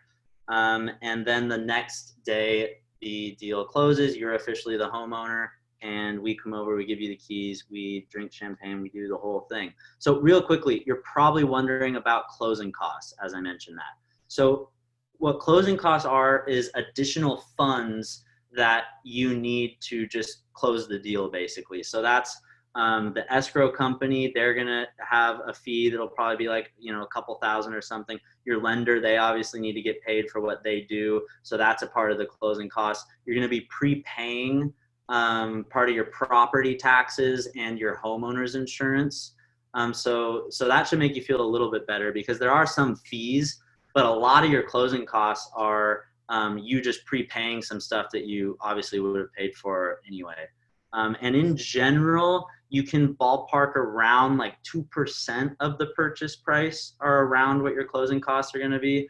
But as Arthur said, it all depends. And here's a little fun thing. In this new leveraged market that we're in, it's a whole lot easier for the buyer to ask seller to pay for the buyer's closing costs. So that's something that, in most affluent markets before COVID, that seller would not have been very attracted to do, because there would have been other offers that weren't asking that. But now that is something we're able to kind of lean into a little bit more. So with that said, that was kind of like the kind of arc of the whole process. I want to open it up to Q&A, but real quickly, after this next Q&A, I'm going to talk about like trendy neighborhoods, TIC, tenants in common. I don't know if anyone out there has seen those just as they're perusing Zillow and whatnot, but I do want to talk about those a little bit. I'll talk about accessory dwelling units a little, and also 2 to 4 unit investment strategies where, you get like a duplex or triplex or fourplex. You can either live in it or not live in it. So if your questions are related to those things, just hold off on that. Let's keep the questions for this Q&A on the like overall buying process I just explained. Sound good? All right, hit me, Pilar. All right, I'm gonna hit you. I actually didn't hear what you just said, so I'm gonna read this question if you because I was trying to pull up my notes. So if you want to address it later, just say that, okay, Kyle? This is one of the first ones that I got. So given coronavirus and its long-term impact on the foreclosure market, or at a minimum, having more people put their home on the market, what is your guys' vision of what price points will look like in 2021, 2022, compared to where they are now? Sure. Like I said at the top of this, there's kind of the optimistic outlook and the pessimistic outlook. The pessimistic outlook is that there will be a good amount of foreclosures. Those aren't going to really be hitting, though, because of the forbearance, the 3 months of that. Those won't be hitting until later in the year. And it's just going to be a question of like, how gnarly does this get? It's important for everybody to keep in mind here. I'm not going to hunt for this graphic, but we can include that maybe in like a follow-up email.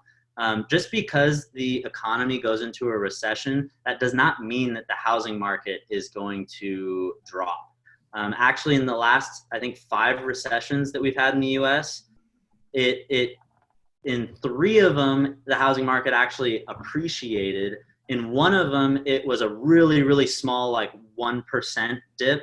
And then obviously in 2008, everything went to complete shit. But that's a very different scenario, because in 2008, the economy crashed because the housing market fell apart.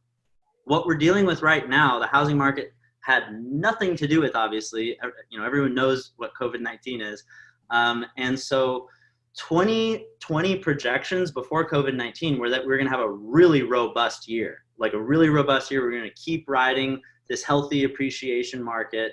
And then obviously that has shifted drastically. So we just don't know what's going to happen. Because again, we might put everything back together and the foreclosures might be pretty limited and people are going to get their jobs back. Like sellers and buyer demand are going to stay kind of equal for the most part. And we wouldn't see a huge impact on housing prices. If things get bad, then we will. But I don't see this, even in the pessimistic outlook. I personally don't think that it's going to be hurting the housing market like deep into 2021, because again, we didn't have really like a foundational problem with the housing market the way that we did in 2008 when the house of cards just completely collapsed. So yeah, I think now's a great time. I think that through this year, it's going to be a great time no matter what happens. But like, I don't think that like COVID-19 is going to be impacting the housing market in like 2022 or even like, deep into 2021. That's just my thought. Again, I don't have a crystal ball, but that's what I think. Sorry, I'm trying to type an answer. Okay. Next question is from Xavier. I can tell you already, it depends. Can you explain the basic timeline of what it would look like for purchasing a home? We know with COVID-19, it's hard to tell what loans would look like in the next few months, but to buy a new home, getting a loan, looking at homes like Escrow, etc., Yep. What is the general timeline? That's a great question. So once you talk to your lender the pre-approval, it can happen as fast as a couple days. Sometimes it might take a week or so. And then it really is just going to come down to how long does it take for you to find the right property. And with some clients, it does happen on our first outing. And especially with first-time buyers, like I don't at all ever expect that. I know that this is a journey and a process. And with some first-time clients, I just know that they're gonna have to have multiple outings really before they're even in the mindset to buy. And again, that's why you want to work with somebody who specializes with first-time buyers, because like patience is a huge virtue. Now, I closed a deal earlier this year where it was either our first or second outing, and this property was perfect, and I knew it was priced really well. And we actually saw this home on New Year's Eve, and I knew that our buyer competition was, in holiday mode. And I knew that if we waited on this, we weren't going to be able to get it. And I told my client, like, look, I'm not at all trying to push you, but I wouldn't be doing my job if I didn't explain to you that, like, if we look for, 3 or 4 more months, we're not going to find a deal this good again. And she took my advice. We got it. During the whole escrow, she would always email me like, Kyle, you were right. Like, there's nothing but crap on Zillow in this price point. And so she felt really good. But I'd say in general with first-time buyers, maybe you'll go out for like a few weekends, and then maybe like weekend 3 or so, you're more in the state of like, okay, once I find the right property, we're gonna submit offers on it.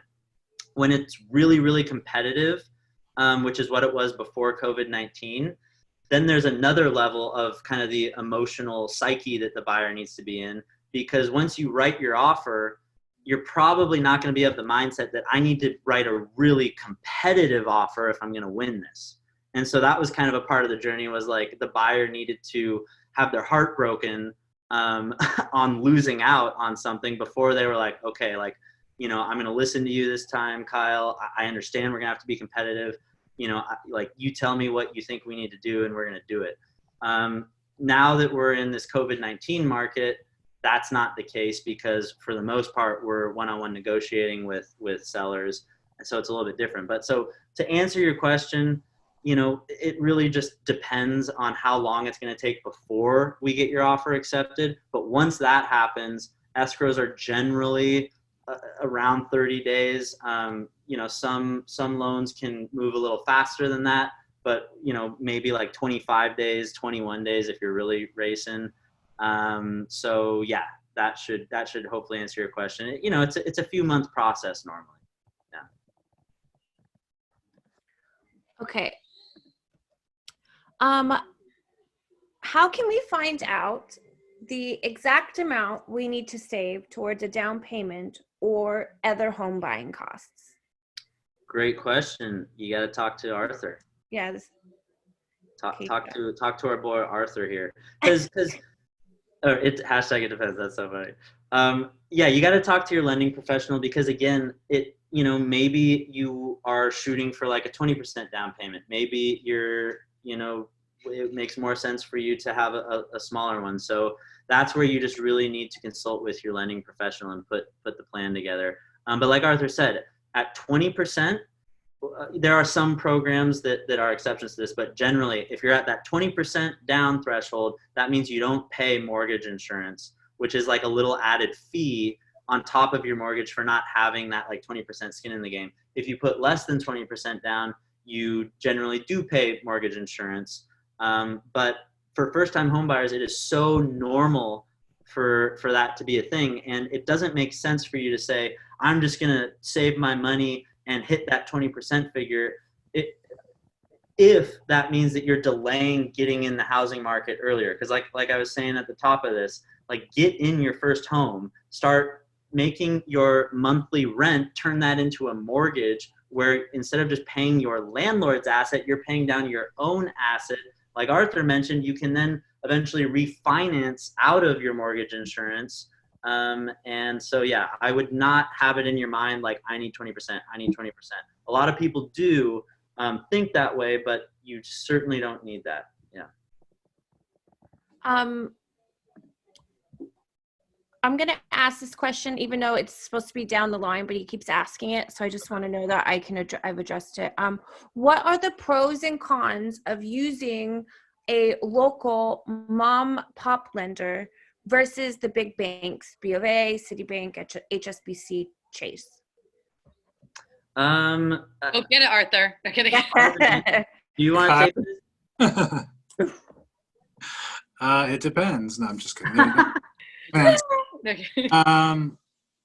So people in this, well, one, it's relationship based. This whole journey that we're going on, home buying, it's relationship based, right? And you're all here for a reason.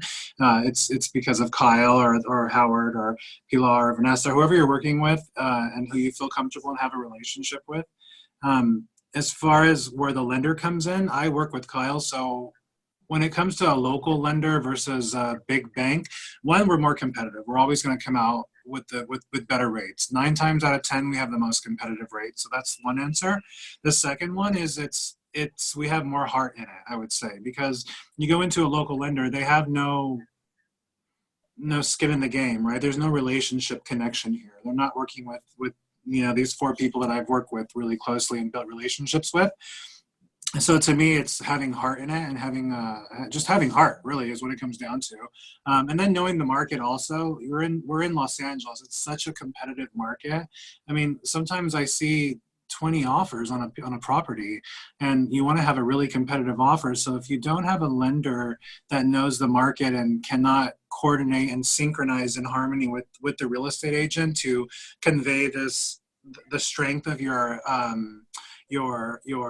what's it called, your offer to the seller, then why should they accept it? So to me, it's relationship based, pricing based. The mathematics makes more sense. We're cheaper, and we just have, we have accountability. I'm accountable to Kyle, Howard, Vanessa, and Pilar. So I never ever want any of them to walk away unhappy, or their clients to walk away and say, I feel disserviced. I don't feel like my expectations were met, and that's what drives me forward and what keeps me. And I'll say this, it's normal too for clients to just want to make sure that they are getting a good deal. And so sometimes they'll talk to Arthur, and then they'll just make sure that the product that Arthur is offering is really competitive, and they go to the mom and pop, and they're not really able to necessarily compete with a lending institution like what Bank of America can do.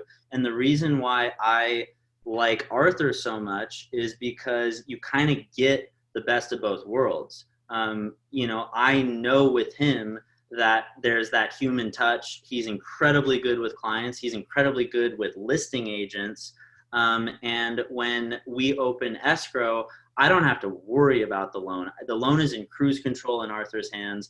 And so, there's kind of this stigma that people have where a really big lender, you're not going to be able to get your person on the phone. Your file is just going to go from one person's desk to the next. But so with Arthur, you do get that hands-on. That's really, really important, especially for first-time buyers. But then you also get to leverage, the fact that it's freaking B of A, and their rates are pretty darn good because they're a behemoth. So that's why I like our boy Arthur. Really easy. Piggyback on. Oh, go ahead, Arthur. Sorry. That's funny. I was going to piggyback too. You go ahead. Okay. I think just to piggyback on that too, Kyle, I think relying on a realtor that's able to provide you with a lender that they have relationships with, because when your offer is accepted, I think one of the best things that I think we do as a team is we also make sure that he's involved with the listing agent. He's involved when it comes to what your needs are, and having that person get on the phone with a lot of lenders that I've experienced that I haven't referred my clients to, and they find their own lender. I can't get them on the phone on the weekends, which, as we know, real estate does work on the weekends. We work nonstop, but on the weekends is super important. So if you have your lender that might be at Chase, and we don't have that relationship, to get them on the phone on the weekends, I mean, they don't even provide sometimes a cell phone. So you want to make sure that the lender that you go with is also being able to back you up financially. So I get on the phone and I get the contract, the strategic aspects out. We have the lender that calls, makes that personal call, which a lot of, times really helps, because the listing agent might be like, well, tell me about this in their finances. Tell me about their credit score. Tell me about other aspects in their financial that I really would like to more understand. And that's where the lender can go in and kind of really, kind of really have your back on that point. And so us as a team, they feel protected and with accepting your offer. So, and that goes with FHA. If like, for instance, I know we were saying earlier in regards to that, it goes with a lot of different loans, especially right now in this time. Okay, I'm muting. So this next question is, and I'd like to address it because it does piggyback on what we've been talking about. It's from Tiffany. And what's the best way to choose a great lender and the best interest rate? And so I think Arthur kind of addressed this with, B of A being the bigger banks being a bit more competitive than the mom and pops. But also, just to go a little further and elaborate, it's all about relationships. And so we as realtors, we're going to give you our recommendations. We're going to say, this is our go-to guy, Arthur. But obviously we can't force you to use somebody. So we're going to give you a few recommendations based on people that we've worked with and trust. But ultimately, you're going to have to reach out to them and interview them and find out which person you gel with the best. Like which person's going to have your back, who's in line with where you and your partner or whoever is involved in the transaction. That's the most important thing, I think. It all does come down to, building those relationships. Okay. And then from Tara, I've owned a property in the past, but it's been 8 to 10 years since I've been a homeowner.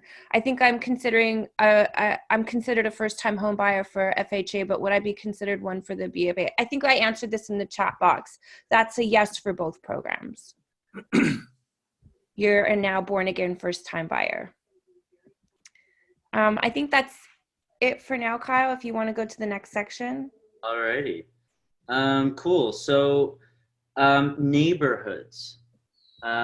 This is something that like we obviously have to be careful about when we're talking, because what we are never supposed to convey with clients, like we don't talk about like ethnicity breakdowns or anything like that, because that's just, we lose our license and get in big trouble over. So if you ask any questions like on that stuff, this is not the forum for that whatsoever.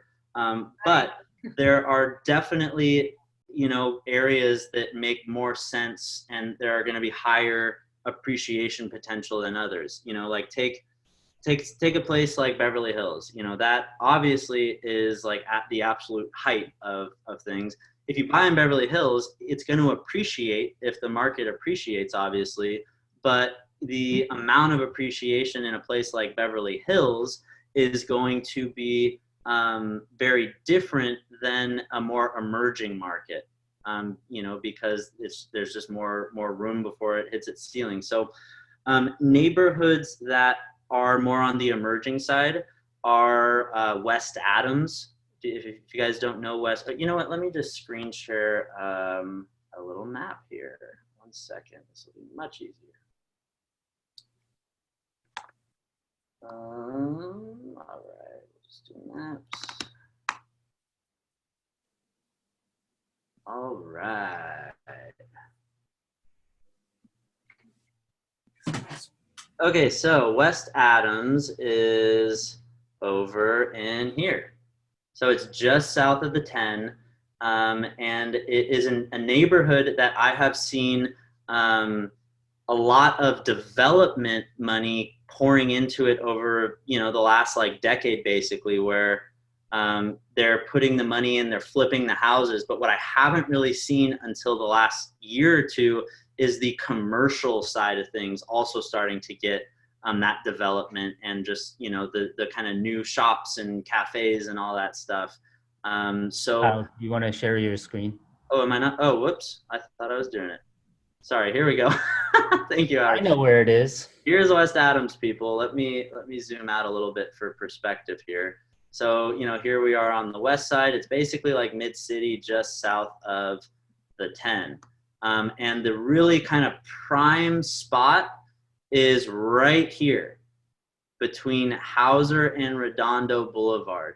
If you get a home, obviously you don't want to be right on top of the freeway, but if you get a home in here, holy moly, do I think that's amazing, because this little strip is starting to turn into like the York Boulevard in Highland Park, or like the little strip over on Fig. those are both Highland Park neighborhoods, but where it's starting to get concentrated with nicer shops. So here's the epitome of gentrification. There is a hipster vegan bike repair cafe. Like, get out of here, right? So that is right here. You have all the cafes and whatnot too. So I really, really like West Adams as a neighborhood that you're going to see pretty good appreciation in, more so than just LA at large. The area by USC is also really hot right now because the university, they want to basically connect everything that they've got going here with everything that downtown is happening. So they're investing a lot of money into the retail to kind of connect here. And that's just really starting to spread. So, Jefferson Park, a lot of areas here are pretty hot right now, and, I think are going to be appreciating at a higher rate than just LA at large. So I also... Are there any USC people here, like USC staff? Because I know that area, they have a program. Oh, cool. If there's any USC people. If you go within a certain block or certain street parameters, they'll help you with down payment. Hell yeah. Love it. So an area that a lot of first-time homebuyer clients, if they're looking for a single-family home, we do a lot of business over in Northeast LA, aka Nella. So like I mentioned Highland Park earlier, I would say that Highland Park is probably like the furthest along. Highland Park and Mount Washington, I'd probably put in that tier, and then Eagle Rock, I'd also probably put in that tier of kind of like the top right now of Northeast LA. And those are basically kind of like just the modern day version of what Silver Lake and Echo Park was 5-10 years ago. So it's just a lot of exciting stuff happening out there, a lot of great retail, and I really, really like this neighborhood for further appreciation, in large part because the LA River Frank Gehry revitalization project is going to be headquartered over here basically. So Glassell Park, I love Glassell Park as an investment. Frogtown, super hip and trendy, love that as well. Frogtown is this area here between the river and the 5, so really small little residential community, but very hot. Atwater's hot as well. So those are some of the neighborhoods that I would say are and Boyle Heights, obviously, that's so close to downtown. So Boyle Heights is right here. Here's downtown.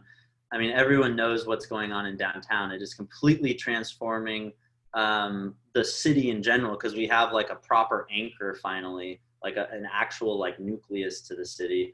And then Boyle Heights being as close as it is to that, I think Boyle Heights is a great buy. So anyway, that's just a little bit on neighborhoods.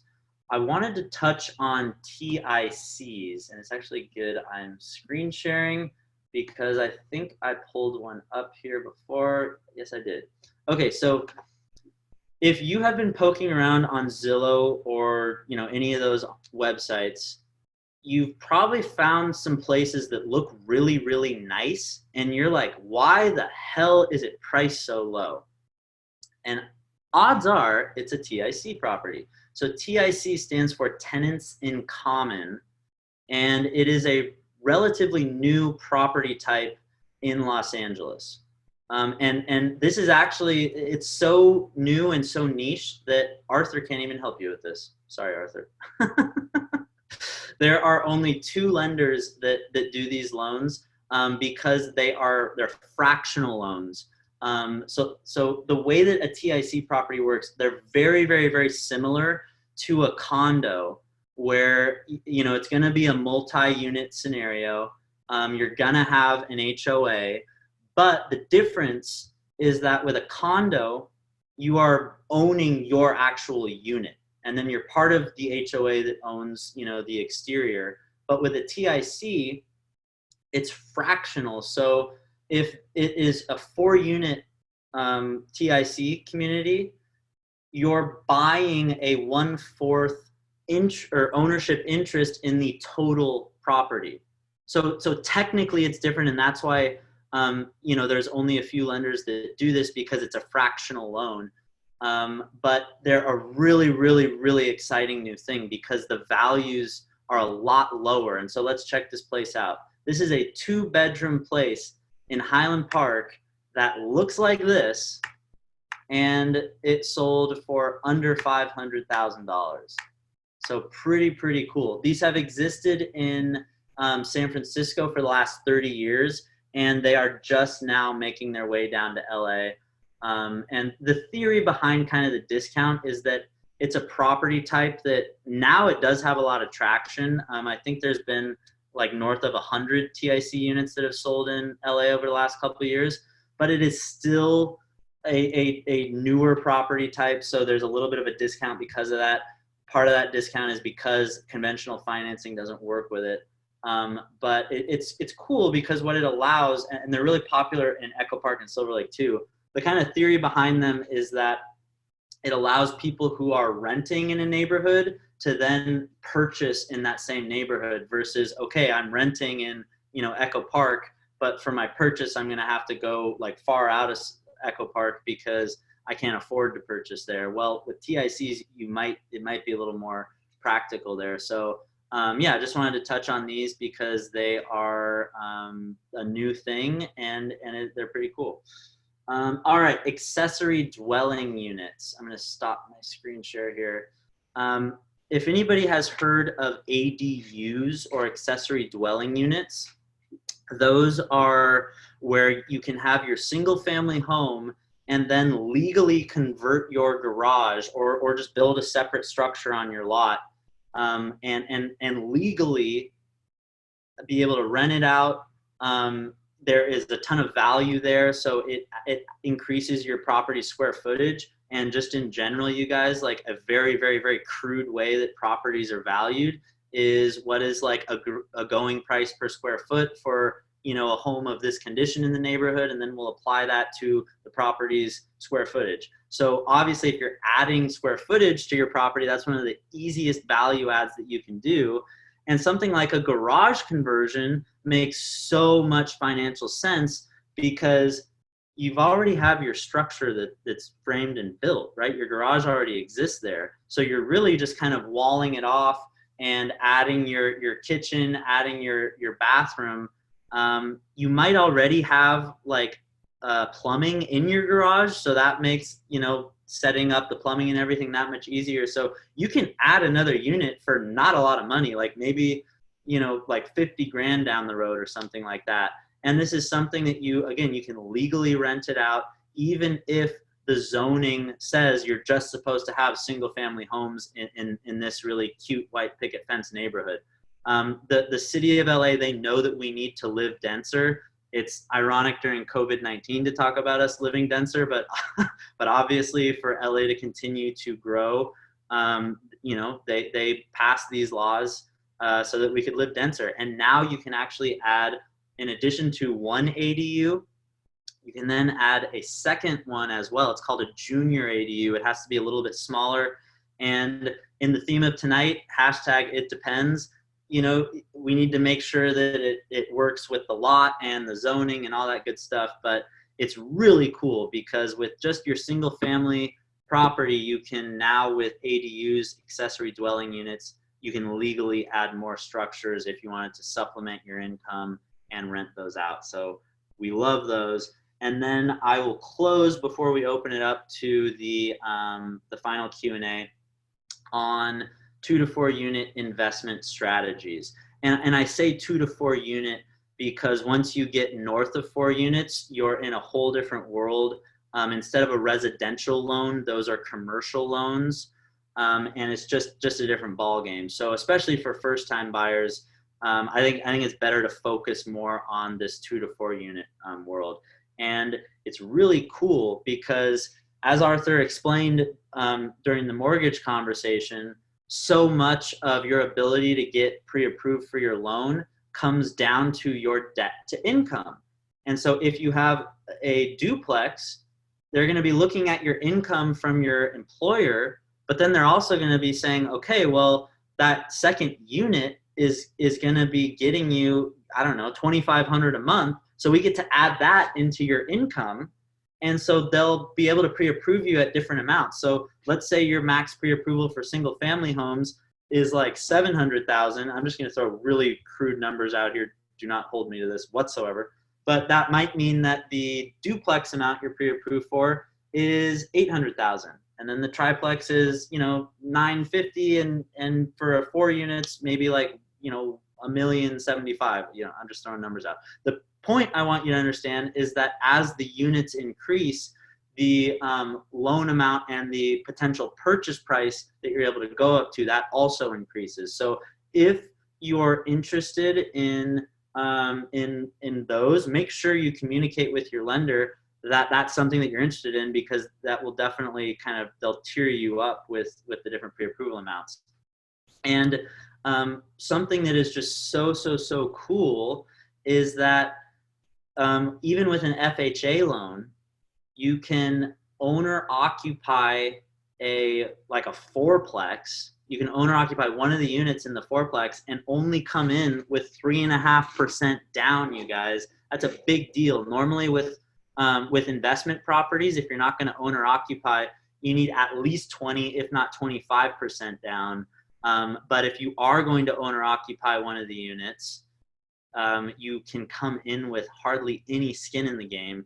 And then you're going to be having the other 3 units helping to pay your mortgage, in addition to obviously the fact that the property just over time is going to be appreciating as well. So it's a really cool product. Now, just from a lifestyle standpoint, everyone's different on this. I have some clients where they're looking at their first purchase strictly in an economics mindset, where they just want to do the thing that's going to set themselves up the best for the future. And if that's the case, getting a multi-unit is going to be better than just your single family home, because your single family home is going to, it's going to appreciate for you, but it's not going to be helping pay your mortgage unless you do the ADU strategy that I just discussed, where a 2 to 4 unit absolutely will. And so it's just a really cool thing. Now, if you're thinking about having a kid in the next 6 months to a year, that maybe like living in one half of a duplex isn't really what you want to do. Maybe it makes more sense for you to start with your cute little 3-bed 2-bath white picket fence. And I totally get that. So again, it absolutely just comes down to like your situation and what your goals are here. But we love working with clients that are looking for a 2 to 4 unit type of opportunity. And so there's a lot more factors to take into consideration with those. There is the situation with the tenants. Obviously, if you have tenants that have been in this property and they're protected under rent control and they're paying way under what current market rents are, that's going to be less attractive to you than a property that has tenants that were brought in more recently who are paying closer to market rent. And then if you're going to be owner occupying one of the units, maybe we find a property that has a unit vacant that you can do. But even with rent control, you can legally, if you're going to owner occupy, you can legally force that tenant to leave. You have to pay relocation fees. Those are set by the by the LA housing. In general, you can ballpark about 15,000, like Arthur said. It depends on a lot of different stuff, but in general, it costs about like 15,000 to vacate. And if you are going to be owner occupying, that is something that you do have the right to do. So it's really interesting that, I don't want to go down a huge rabbit hole with 2 to 4 unit strategies. But if that's something that you're interested in, please reach out to us after this, and we would love to just set up like a one-on-one Zoom consultation to kind of dig in deeper. But it's really a great, wealth strategy. So, Pilar, why don't you hit the last while question? you're on that topic, Bobby was like one of the first people to ask the question, and he had to wait all the way to the end for it to be addressed. So just just to kind of finish up his question that he's asking, and that's what are the benefits of buying an investment property as a first-time home buyer? What benefits does one receive to buy a duplex versus family home? Is it wise to invest outside of California? So I think I just hit on the benefits. You'll get cash flow, and your pre-approval amount will be higher because of the income from the additional units. And so yeah, I love it. I love it as a strategy. And then in terms of investing outside of California or Los Angeles, it's really tricky. I mean, you can get different returns if you go outside of Los Angeles. However, you won't be able to do that like less than 20% down strategy on it, where you own or occupy. That's really the big thing. I mean, me personally, I think that like starting with your first property, doing like a owner occupy low down payment, get your first 2 to 4 unit. I think that makes a whole lot of sense because again, you can actually buy an investment property for hardly any money because you're doing up or as little as 3.5% down. You can't do that if you are going to say, oh, I think like the Phoenix market is better for rentals. If you're doing that, you're going to have to put 20 to 25% at least down, and you're just not going to know that market as well. You're going to have to really, really, really trust the realtor that you connect with out there. It's going to be a lot harder for you to manage it. And, let's talk a little bit about the management side of this. So a lot of people, they're like, I just don't want to be, responsible for that. I don't want the headache of it. Well, it's really not that bad, especially if you're going to be living in one of the units there, if you're like on site. And what I tell my clients is like, look, what's going to happen? You're going to get somebody who has a plumbing issue.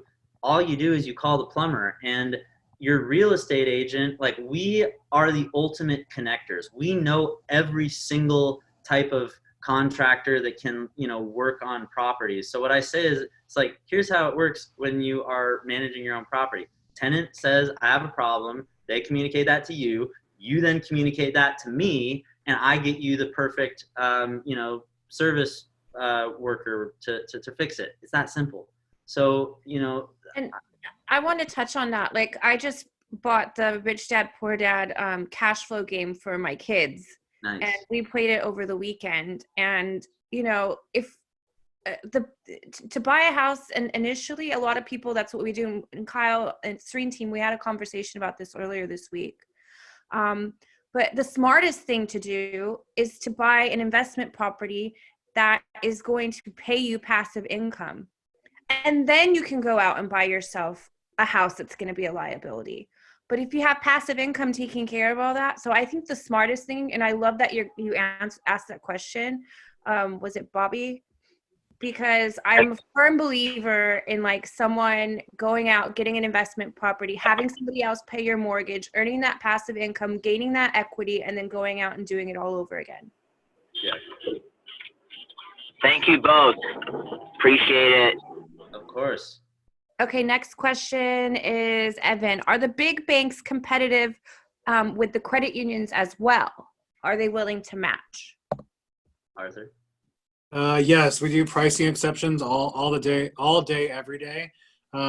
Smaller credit unions, they're pretty on par with big banks. I would say they come in about the same, but they move a lot slower. So that's going to work not in your favor when it comes to submitting the offer and the time frame that you have to close the escrow. I'd say credit unions, if I had to estimate 45, 50-day escrow, I don't know, Kyle, you might be able to. Yeah, some, like, I know First Entertainment got a little better, but a lot of them do have longer timelines. And that, I'm glad you brought that up because like we were saying earlier, there's so many different factors that goes into your offer. And like sellers generally, there are exceptions, but sellers generally want the deal to close as fast as possible. So if you're submitting an offer that it is identical to somebody else, except for the fact that your loan's going to take 45 days to close, where their loan's going to take 25 days, the seller is more likely than not going to pick the one that can close a little faster. So, and that's something that I always do, because sometimes clients come to me and they are looking to me to help introduce them to a good lender, and other times they come to me and they already have their lending relationship solidified, and that's totally fine. I always just say, hey, just introduce me to your person. I'd love to just talk to them and get a sense of what their timelines are, because we obviously, like, you know, I want you to know if they're going to be really slow long before we fall in love with a property and we're trying to look as attractive as possible to the listing agent. And like Arthur said, especially the big banks, like, they are not going to want to lose your business just because somebody else, you know, is able to offer like a little better rate. So if you're able to provide like your actual letter from the competitor that says, like, you know, these are the terms, this is the rate, you know, Arthur kind of kicks that up the food chain at B of A, and you know, almost every time they're able to match it. So that's why what we said earlier, it's really like a relationship thing where, you know, what I tell my clients who do shop around, I say, look, like, let's go with the person that you feel best with, and because like they are more likely than not going to be able to match. If you did find somebody who has something better, they're more likely than not going to match it. And you know, let's, like, so you'll still get the best product, the best rate possible, but like, let's work with somebody that we know is going to be, you know, really at bat for us during the whole course of the escrow. Okay, next question is from Frankie. Is ADU only in the city or the county? I believe it's a California law that was passed, so they're all over Cali.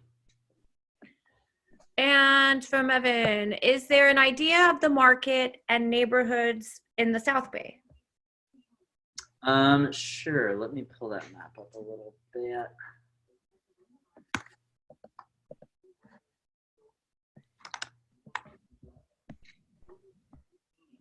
All right. Does Inglewood count as the South Bay? I think Inglewood's a. Yeah. Let's talk about Inglewood a little bit. Well, I guess that's a little north, but still, a lot of people are probably thinking about Inglewood. So Inglewood is absolutely emerging. You know, the biggest note is obviously the LA Rams stadium. Inglewood is huge though.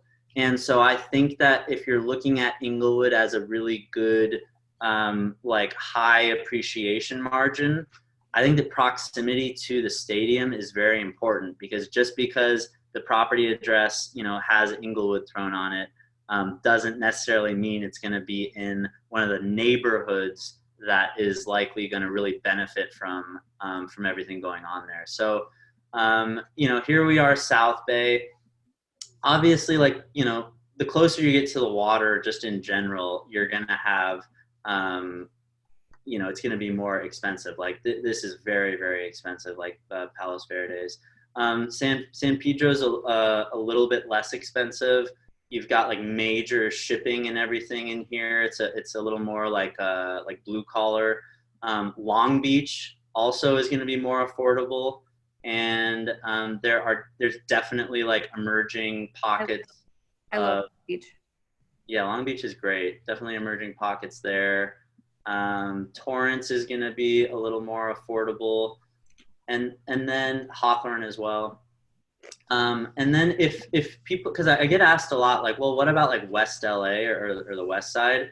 And it's hard there because, you know, it's just so desirable. And again, that doesn't mean it's a bad place to buy, because when markets appreciate, even, you know, neighborhoods that are at the top, like, they're still going to appreciate. It's just a matter of like, is there like a bigger gap that you can close?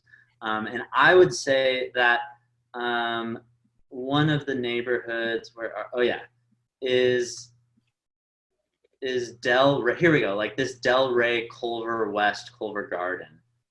It is surrounded by, in some case, Park. I'd throw that in there. You're still going to be paying probably like north of $1 million. But it's definitely different than like prime Mar Vista or like prime Culver City. So, you know, and prime Marina Del Rey. So I do like this little pocket if you do have the budget for the West Side and you're looking for a neighborhood that still has a little room for it to grow and, you know, emerge. Okay, last question. This is from Roy Allen. In terms of being a first-time homeowner, I'm looking to double qualify as a first-time owner by starting off with a multi-unit owner-occupy, then going towards a single-family home. Yes, Roy. Have you guys worked with someone who has done this? Sure. Yeah. Yeah, and it's really good that you start with the multi, because if you wanted, well, like Arthur said, if your credit is better than FHA, you don't need to do this. But let's say that you needed to do FHA for both of these. My understanding, and Arthur, please correct me if I'm wrong, is that it's because again, that's an owner occupy loan. It's not an investment one where you just live somewhere else and you buy it. So if you're going to be doing the owner occupy loan, it needs to like be reasonable that you know you would do that. And generally, people's paths are that, you know, when you're a little younger, you live in your multi-unit investment, and then you kind of graduate to that single-family home after. I think it's a little harder if you go the other way. But yeah, you can absolutely start with a multi-unit, and then you can either sell that or keep it as a rental. You move out. If you did FHA and you wanted to then do FHA again, you would refinance when you moved out because you can only have one FHA loan at a time. I will say this: if you are in a relationship with somebody and you're thinking about getting married soon, but you really want to like fully capitalize on, you know, being able to purchase these properties in a way where you can put as little down as possible, and you do have to owner occupy when you do this.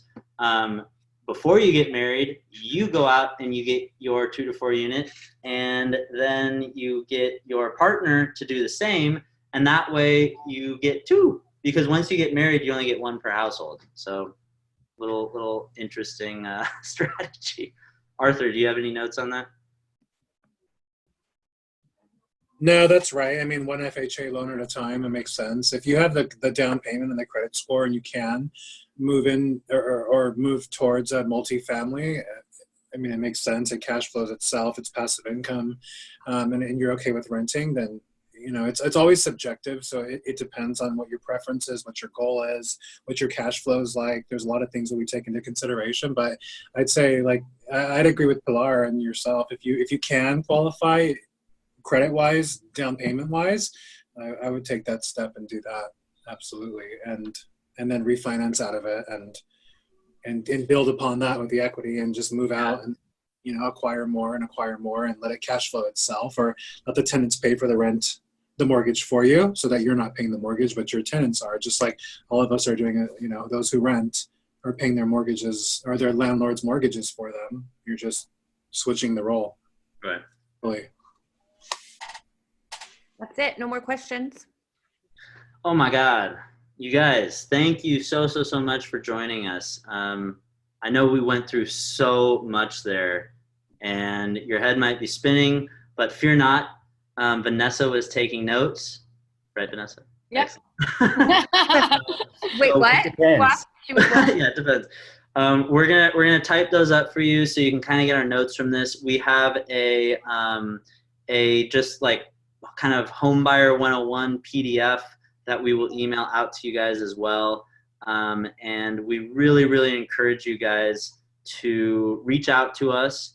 And, you know, especially with COVID-19, a really productive day for us is to have like one-on-one Zoom appointments with people. So even if you are a ways down the road, but you still want to, you know, just have more of a conversation with us, get a little more like one-on-one advice. Like, don't think that you'd be like pestering us or anything like that. Like, we want to set up these Zoom conversations with you. So we would absolutely love that. Obviously, you know, when it comes time, we would love to just help you accomplish your goals. Like, it's really cool that we just professionally get to help people like build wealth and, you know, find their homes. And it's just such a like emotionally rewarding experience that we get to do. And we would love to get to work with you. So thank you again for joining, and look out for those emails.